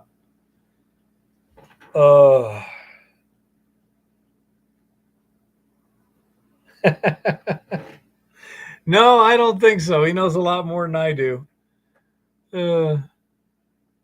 I think he was probably, as I recall, he was basically an investment person, and he wanted to educate people so that they could evaluate mining stuff. You're moving next Monday? Well, that's not bad. Hopefully the weather is good to where you're moving to and where you're moving through. It's very pleasant here right now for this time of year. It's unusually warm. I mean, the highs are above freezing for the 10 days. I think it's SPROTT-EDU. Just go to YouTube and type in Ore Deposits 101. And there's a couple playlists there. So it's Sprott EDU.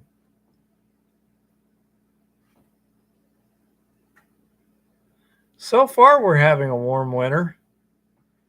We shall see how it goes. It wasn't too bad last year this time either, and then it got ugly.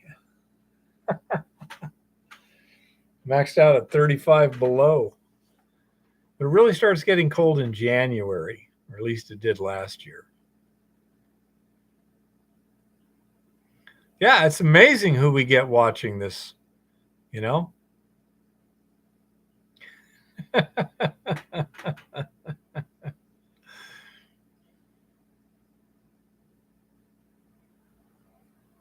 I saw one, Jean-Francois, where somebody took like a gasoline engine, hooked it to the back of a John boat, had a little thing out there, and then a little track or a wheel. I think it was just a wheel. I think it was like, he just had a thing that looked very similar in some ways to like an outboard motor, except it was an engine. I think it was a chain drive instead of a belt drive, and then it had just a little wheel. And that way he could just go out on the ice, and if he fell through, no problem. He's sitting in a boat. And I thought that was pretty hilarious. It's like, yeah, that's safety for you. Lauren said one time one of his friends fell through the ice over here in the lake near his house, and he managed to get to him in time. We lost a middle-aged gentleman this summer. He and a woman were riding out there on a jet ski without life preservers. They weren't wearing their jackets, and the jet ski went wonky, and somebody managed to rescue her. But by the time they'd rescued her, he was not visible, and it took them about 5 hours to find him. And that was a shame. I mean, on a jet ski, you really need, if you're going to be doing anything except just putting and you're a good swimmer, wear the damn life jackets. When my brother and I would go fishing, we had a rule. When you fired up the main engine, you put on your life jacket, because now we're going to be moving and we could hit something. You could have a steering cable pull loose. Hard to tell. When you're doing 50, 55 miles an hour in a bass boat, things go bad way faster than you can deal with them. When we had the trolling motor, it's like, we're not going to worry about that. We can swim just fine. And we're both very good swimmers. I mean, not competitive swimmers or anything, but I mean, we can swim 50 yards to shore without a serious problem, But yeah, if you're going at speed, things just happen way too fast. So wear the damn life jacket.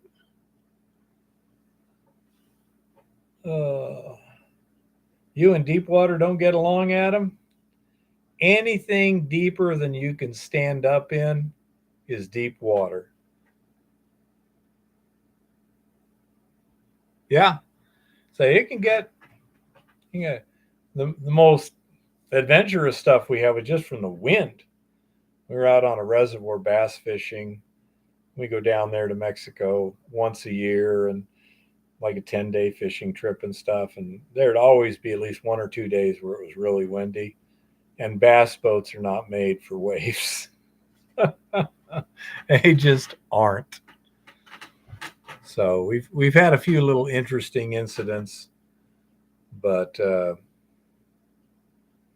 I don't think we got in anything that got even close to the point where we're worried about people. One time, the first time we went down there, the first day, it was windy, but we wanted to go fishing. So we're out there. And as we came back, they had the trailer back down into the lake, but the waves were coming right at the shore there, and came in, got on the trailer like that. And then the waves were just crashing into the back of the boat. And Elephant Butte, is that south of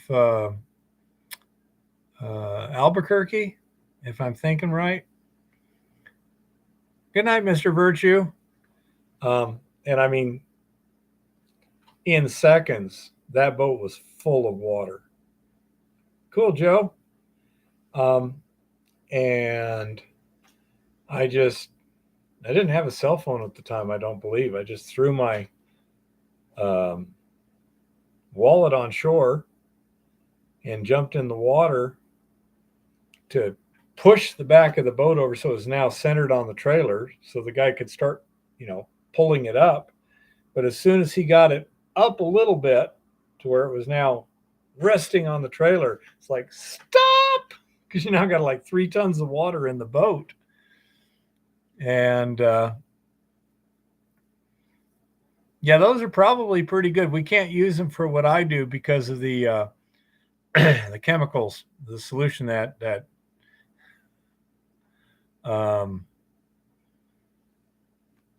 aluminum will just precipitate gold right out of solution. But anyhow, so then I had to get to the drain plugs on that boat, which are underneath the back end of the boat.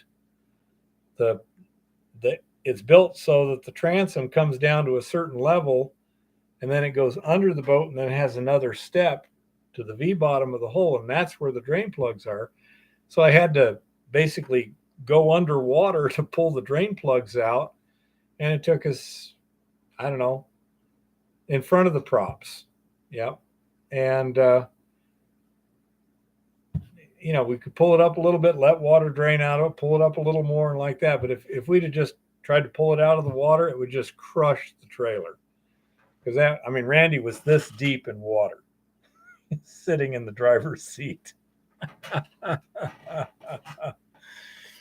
So yeah, it was interesting. But again, weren't worried about anybody getting hurt, just worried about the boat, the trailer, and stuff like that.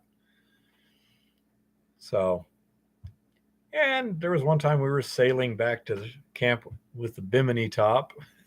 That was fun. We were having a good time. Anyhow, anyone else got anything? Don't forget, there was something you wanted to talk to me about later. Oh, I understand. Let me see if it showed up in the emails.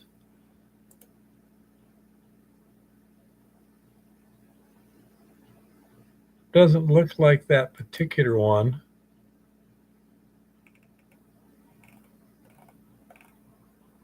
Ooh. That's very pretty, Jean-Francois. It looks like pyrite and quartz, or pyrite and calcite. Let's see. I'm guessing quartz. I can't quite see, but those look hexagonal. Very pretty. See that little one? Yeah. Yep. That's some glorious stuff.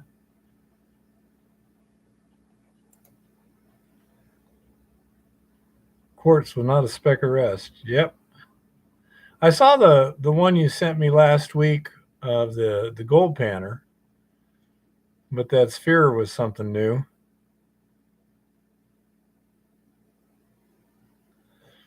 Well, it's just one of those weird things, Joe.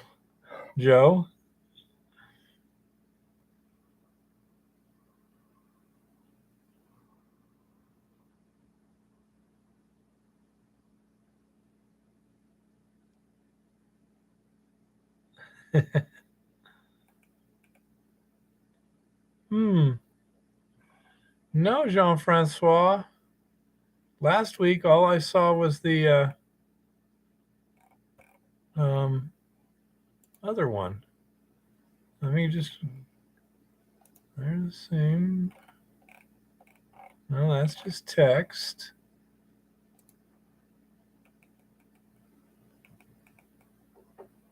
Interesting.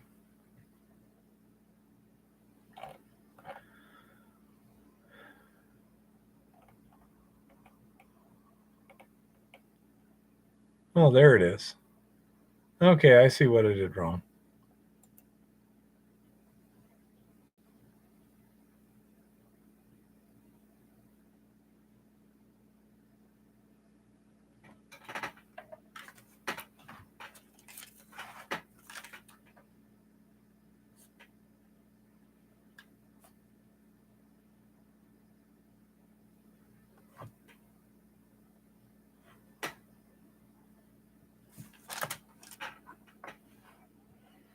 That's what it was there. Thanks for reminding me, little one, although I would have seen it in the email.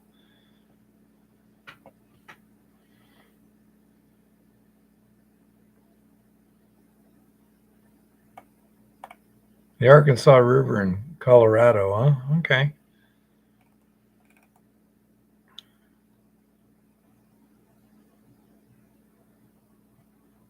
No, you don't even necessarily need to use sand. If you just throw the electronic parts in there, you can see a lot clearer what's actually going on.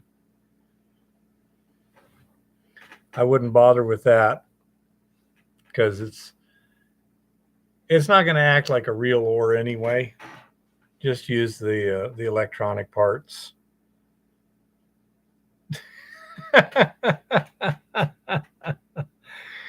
I guess Joe did that by himself there. That's pretty funny. It says Joe Biden, message retarded.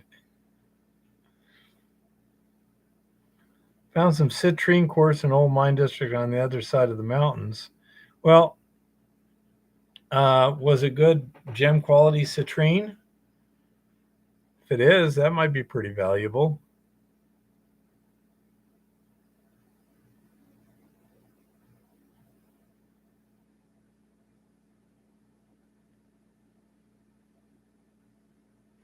I agree, it doesn't, but that'll give you an idea how well the mining solution works on gold. Because you'll be able to tell how thick the gold coating is using standard industry specs, basically. Well, that should be pretty valuable, Adam. I've never seen citrine geodes. So Neither have I. if it's on government land, you can theoretically file mining claims on unusual minerals or gem quality stuff, turquoise, things like that. It doesn't have to be an ore mineral, just a valuable mineral. So I say if it's government land, and if it isn't, you're stealing if you take them, then yeah, file a claim. Absolutely. I want to see some. Eva says pics or it didn't happen.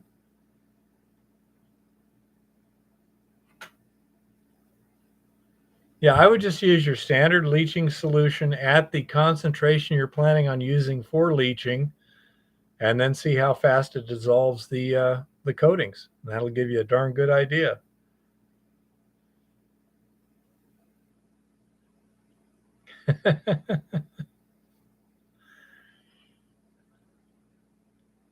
I don't know how the community page thing works. But Joe, you can try posting it as a link without the HTTP, www, all that front load stuff. Then somebody else could put that on if they wanted to.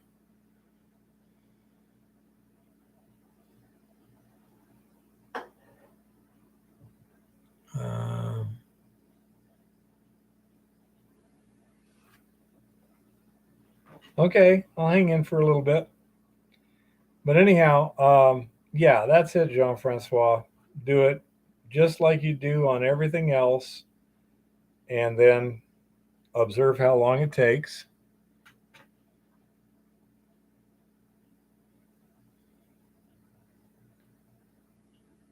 The governments don't have a particular fee to start mining. As a matter of fact, there is no technical government fee if it's on like BLM land or whatever. However, there will be fees associated with a plan of operations, and there will likely be a reclamation bond that you have to post. Now, that you would get back. Okay. Once you've part of the plan of operations,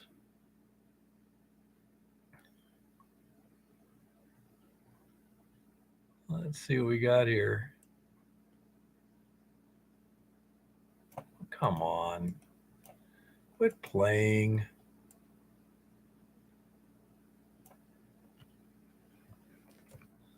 Okay. And then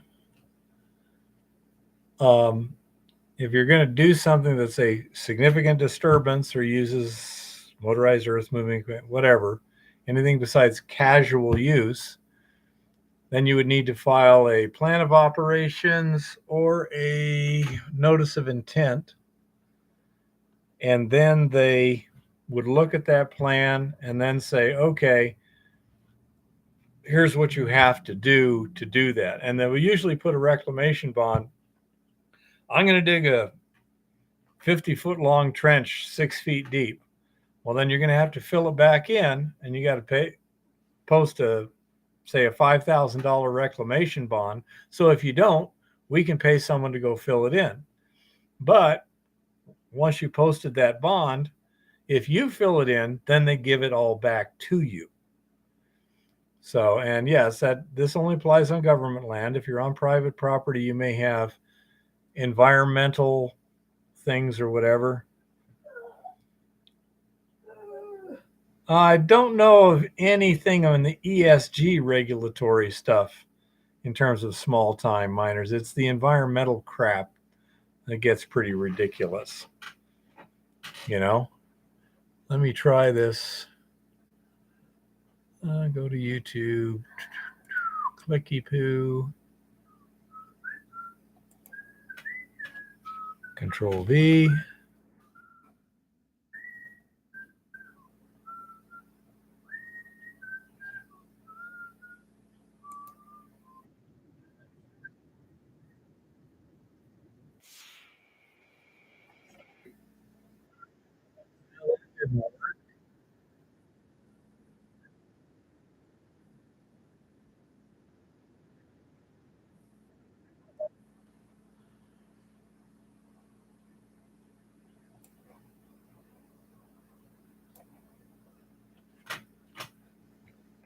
Try it this way. Your poor Let's viewers try this probably one. heard that nonsense. I can't reach that page. Okay. Didn't work out too well, Joe.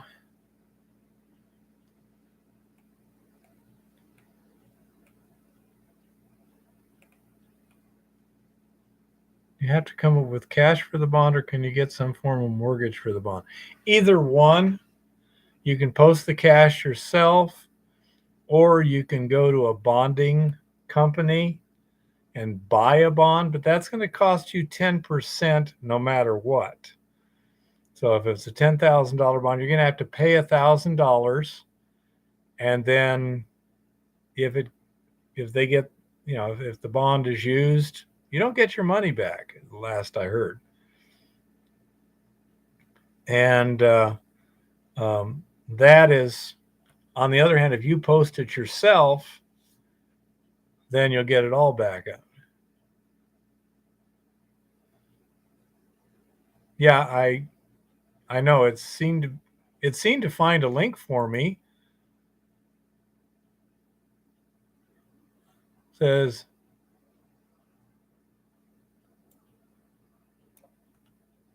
delete.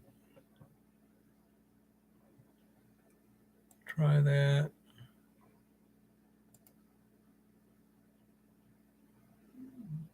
Says it just can't seem to find it. I'm not sure why. Yep. You can go ahead and send it to me at my email, and we'll try that.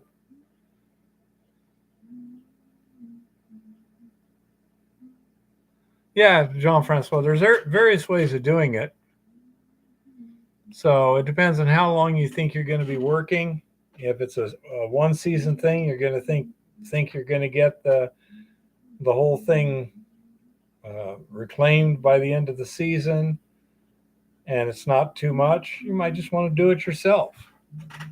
On the other hand, if it's easier to go with a bonding agency, go for it. It would be situation dependent, especially if it's going to be like years. Like something like Jim does, it's typically a multi-season operation. It might be 3 or 4 years before they finish the reclamation. So that's a long time to have your money tied up. Plus, it's going to be a bigger situation. So you're you're going to have to put up more money for a longer period of time. Not much fun. But that's all in the plan of operations or the notice of intent stage. Theoretically, a notice of intent is just that. You basically say, I'm going to do this. It's because it's a fairly small, there's limited criteria involved. And then they have so many days to get back with you and say, okay, fine, but you got to put up a bond. And that's about it. They don't have a whole lot of say in whether or not you can do it unless you're breaking some specific rules. But it has to be within certain parameters before you can accomplish that.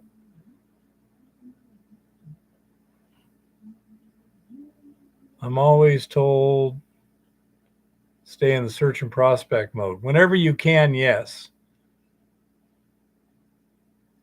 Well, of course, Jean-Francois, they don't care. They're probably wearing out their welcome a bit too, if I'm not mistaken.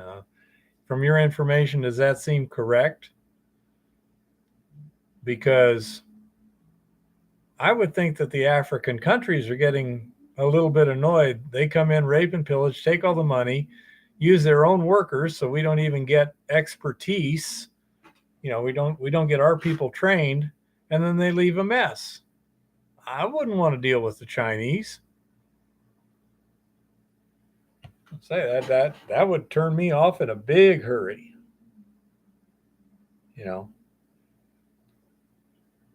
So I think they may be wearing out their welcome, which will leave an opportunity for somebody else.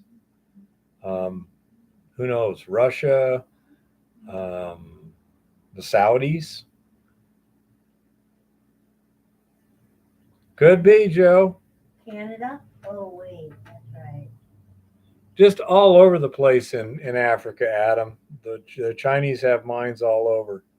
And what they do is they come in and they buy up projects, leases, whatever, bring in their own people, even laborers.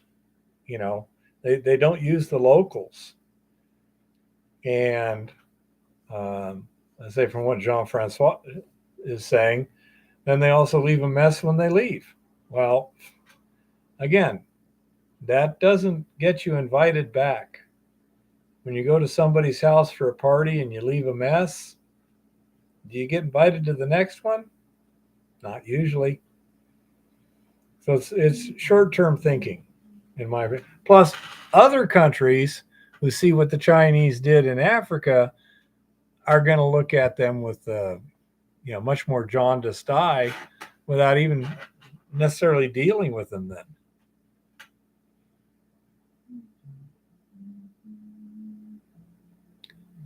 It's pretty weird, Joe. Absolutely.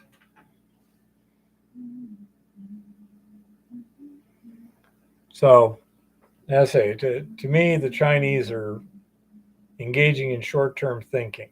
That's my guess on these things.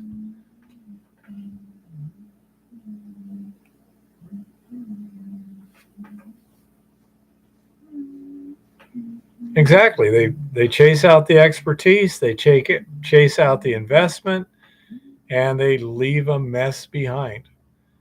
You should be working professionally, let's say, so that, say, when you're done with that project, or when you want another project, the guy goes, yeah, when I brought my car into this guy before, he fixed it, did a good job, reasonable price. Okay, Joe.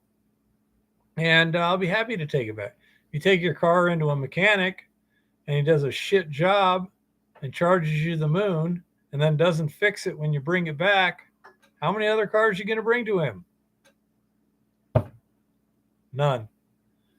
So, do your business in a business-like manner if you want to stay in business. Was a show on TV about Mormons that went to Africa and lost it all. It is not a gentle environment to deal with. You've got to be got to have your eyes open, your head on a swivel, and your wits about you. It's a different situation. Third world countries are not like first world countries. There's different rules, and every one of them's different. Be careful, just because it worked in Cameroon doesn't mean it's going to work anywhere near that way in Congo.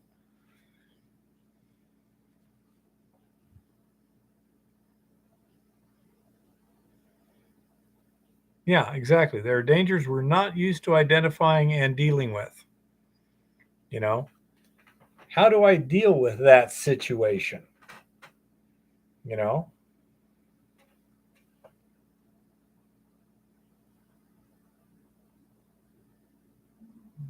Prospecting. I got that stupid heart there that keeps doing stuff. I have no idea, dude. Yeah, nobody can figure out how to get rid of it.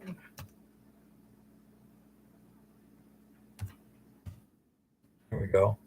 Prospecting for gold, they had to keep getting more funding. Yeah, well, that happens everywhere. Very, very easy to do an economic analysis and then Mining and things don't prospecting go is a the way. money pit. Nothing ever goes the way you plan. You need to have a lot of contingency funds and contingency time, or you're almost certainly going to get screwed because you're going to run out of money, run out of time, run out of both. Prospecting and mining are money pits. They're high risk, they're unpredictable, and they got robbed at the gold. See, you got to look at every part of the operation. If you can make the gold, can you sell the gold? Can you get it out of the country?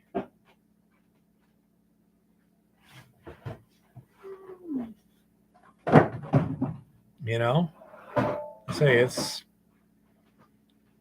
it's a complex, high-risk business. It's like a casino. The idea of, well, if I could get the permission to start a casino, that it's a guaranteed moneymaker. Not if you've never run a casino before. Donald Trump went bankrupt with one. That's true. Yeah, he did. Even Donald Trump had to declare bankruptcy with a casino. Yeah. Casinos are not an easy business, believe it or not. Yeah. Say it's like anything else. It looks easy from the outside. Look at racing cars. Look at those guys just zip around the track. Doesn't that look easy? Yeah. Is it? No. Oh, come on. You just go down to the dealership, buy a car, drop a high power. Motivations. That's an interesting word to use there, Jean-Francois, as in bribes. Yeah.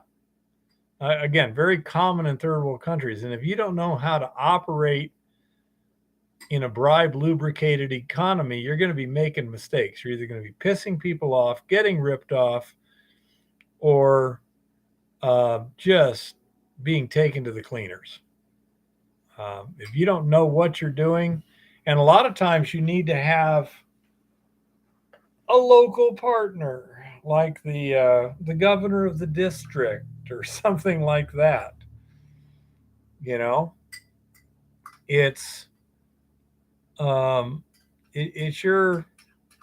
it's a very unique situation, and if you're not experienced in it, well experienced, and not with just the top of the surface stuff, but the stuff below the surface. Yep. Exactly, Joe. Stay out of it. Clearing a minefield, I believe, is relatively straightforward. I wouldn't suggest learning on the job.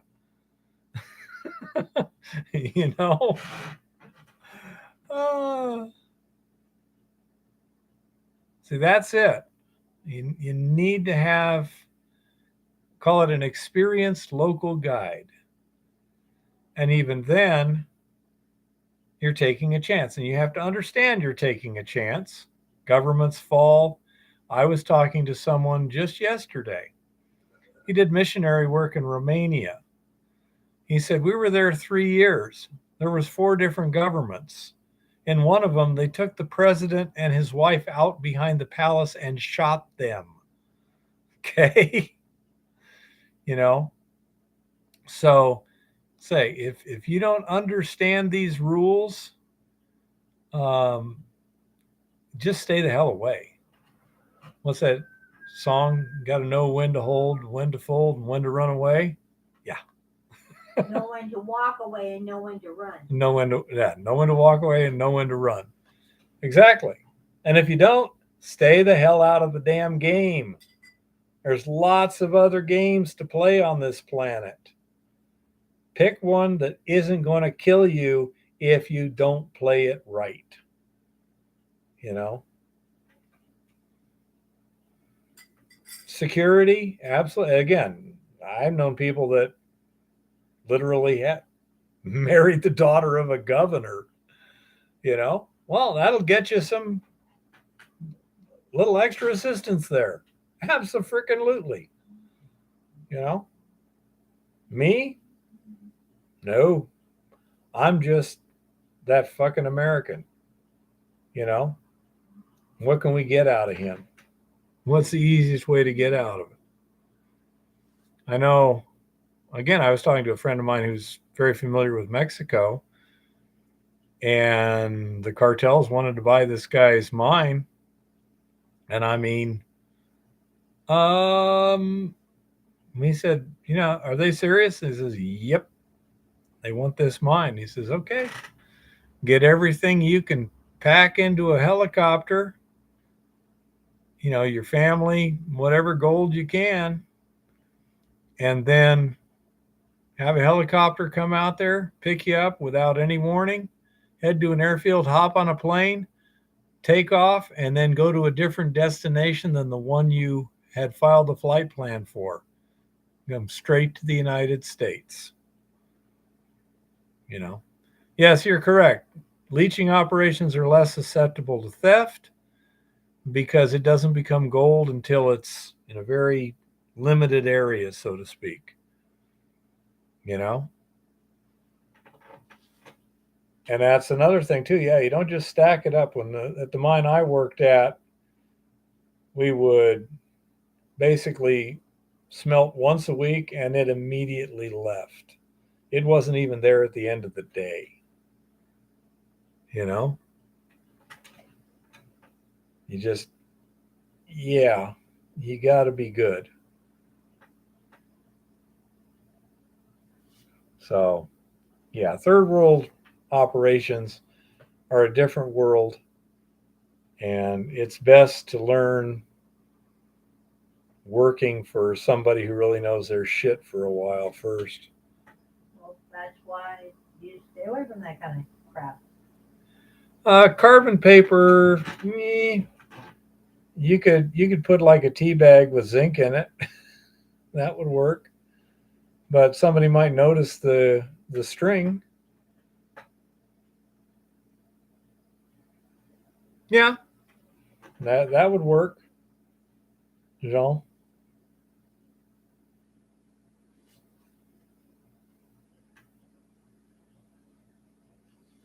Actually, I've heard some carbon fiber is really good at grabbing gold.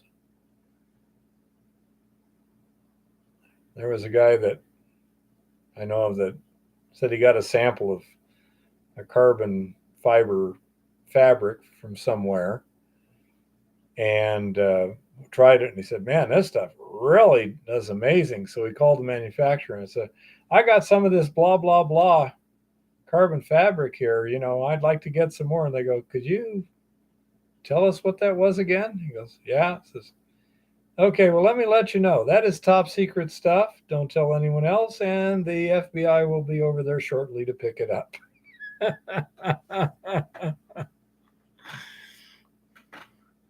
Well, you might want to consider that, Jean-Francois. Activating it is basically just um, exposure to, I think it's high pressure steam. It's not that hard to activate carbon. It may already be essentially activated. Easy enough to do. Take a sample of it and put it in a bottle roll of a known solution. See what happens. It would be pretty easy to make a cartridge with carbon fiber that would have a high surface area. You'd want to go along the carbon fiber. Why do I not doubt that, Joe?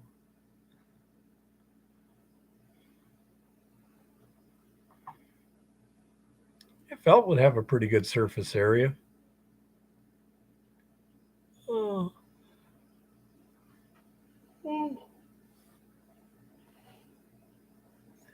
Anything else? Anybody got there? Graphene? No, just carbon fiber. Just standard graphite. The stuff that I told you about, the story, that was well before anyone was making graphene. It had to do more with stealth applications.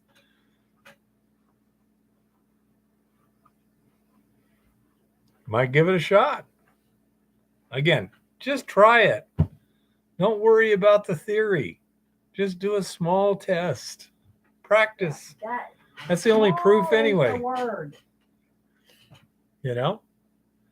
And you don't just do a test on one part of the operation. You do it everything along the way. Exactly. Costs almost nothing to try. Give it a shot.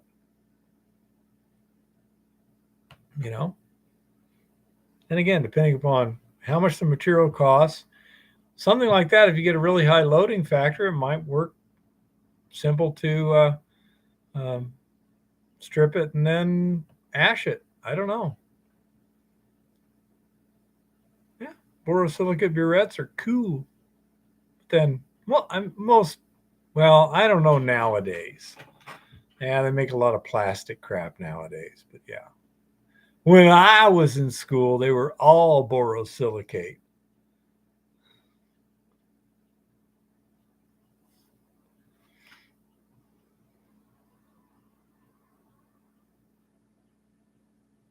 Yeah, you can, Jean-Francois. You take care, David. And that's why I like those filter cartridges, Brian, because, yeah, you can put whatever you want in them. Burettes. Okay. I can actually show you this one. Yeah, those are helpful things. It's a widget gizmo.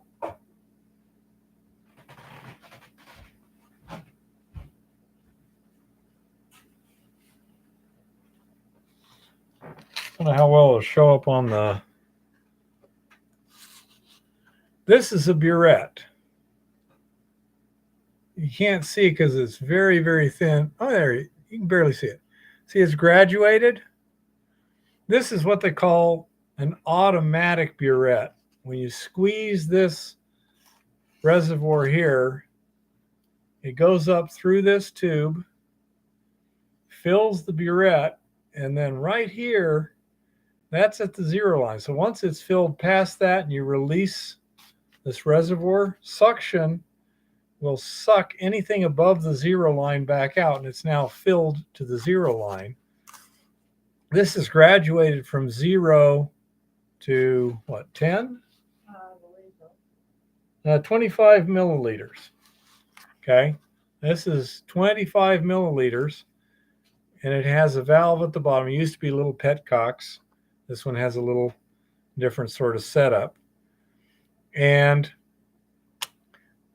this is used to deliver a liquid payload slowly, carefully, and precisely.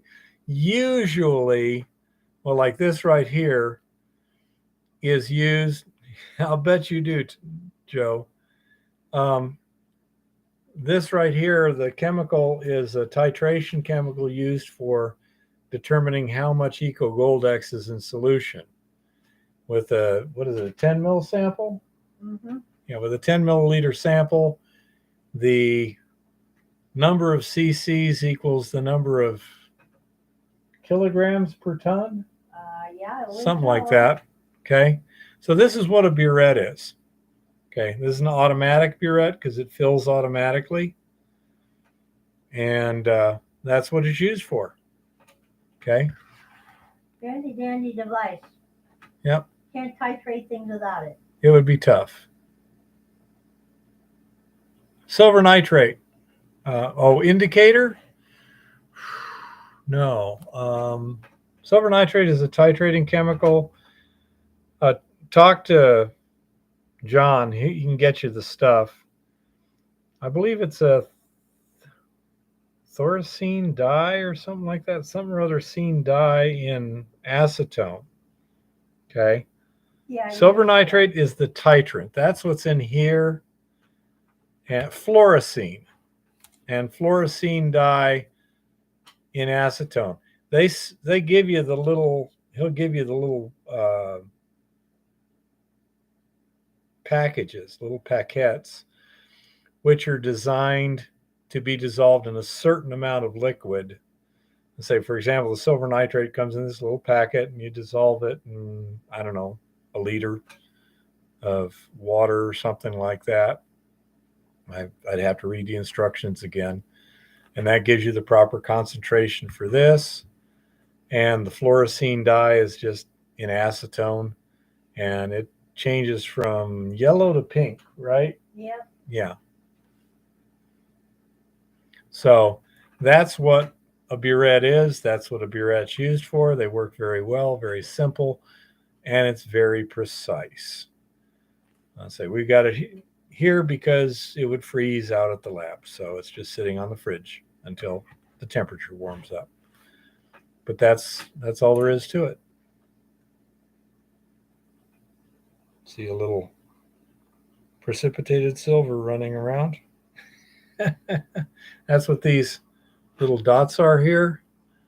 That's the silver nitrate photo decomposing to colloidal silver. Oh, no. Well, that's not good. It's just little minuscule microscopic dots, drops, nothing of any consequence.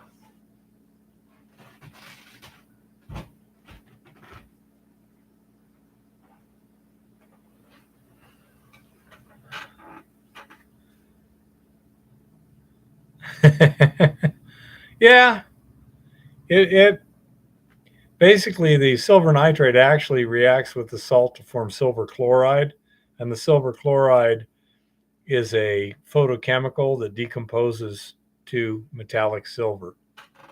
Yep.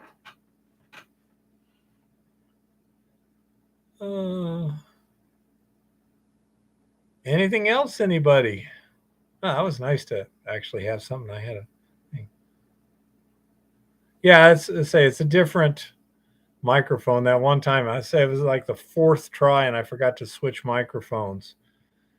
And that other microphone, that was the one in the computer, and it sucks.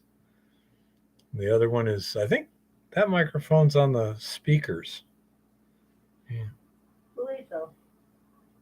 Yeah, you take care, Jean-Francois.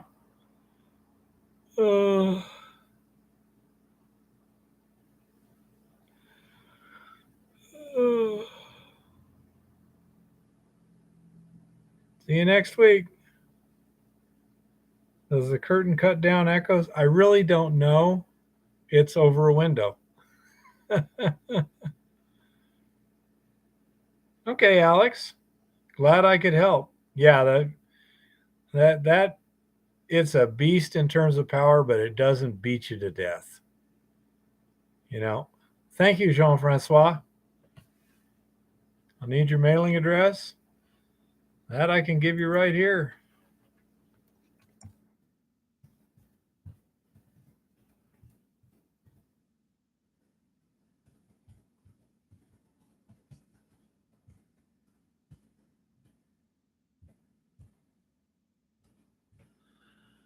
Box 1783 59624.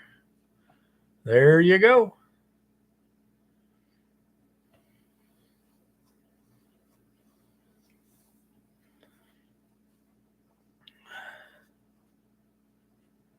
Oh, you're supposed to send the FBI, Joe. Okay. You don't go everywhere all by yourself. Okay. That's just there's too many people. Besides, you shouldn't be out and about without your handlers. Yeah. All righty.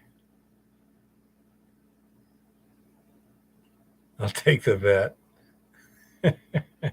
I'd love to see that in the wintertime up here. I mean, when it's really got the snow, that would be hilarious. If I'll take the vet and follow me out to probably top of the hill would be more exciting. Yeah, that'd be a blast. Oh my goodness.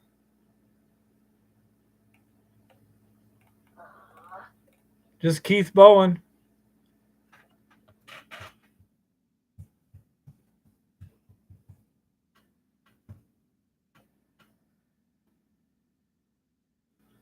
Don't tempt me, Joe. Don't tempt me. Look, right down there. Do you see that? Okay, lean a little further. Oh, hey, we could send you to check out the that breakthrough at top of the hill. I think the bottom would be better than behind, Adam. Oh, okay. Well, I probably better call it a night before the Secret Service shows up. Y'all take care. Thank you for all your input and for showing up and everything. Happy prospecting and keep it safe out there. So what was the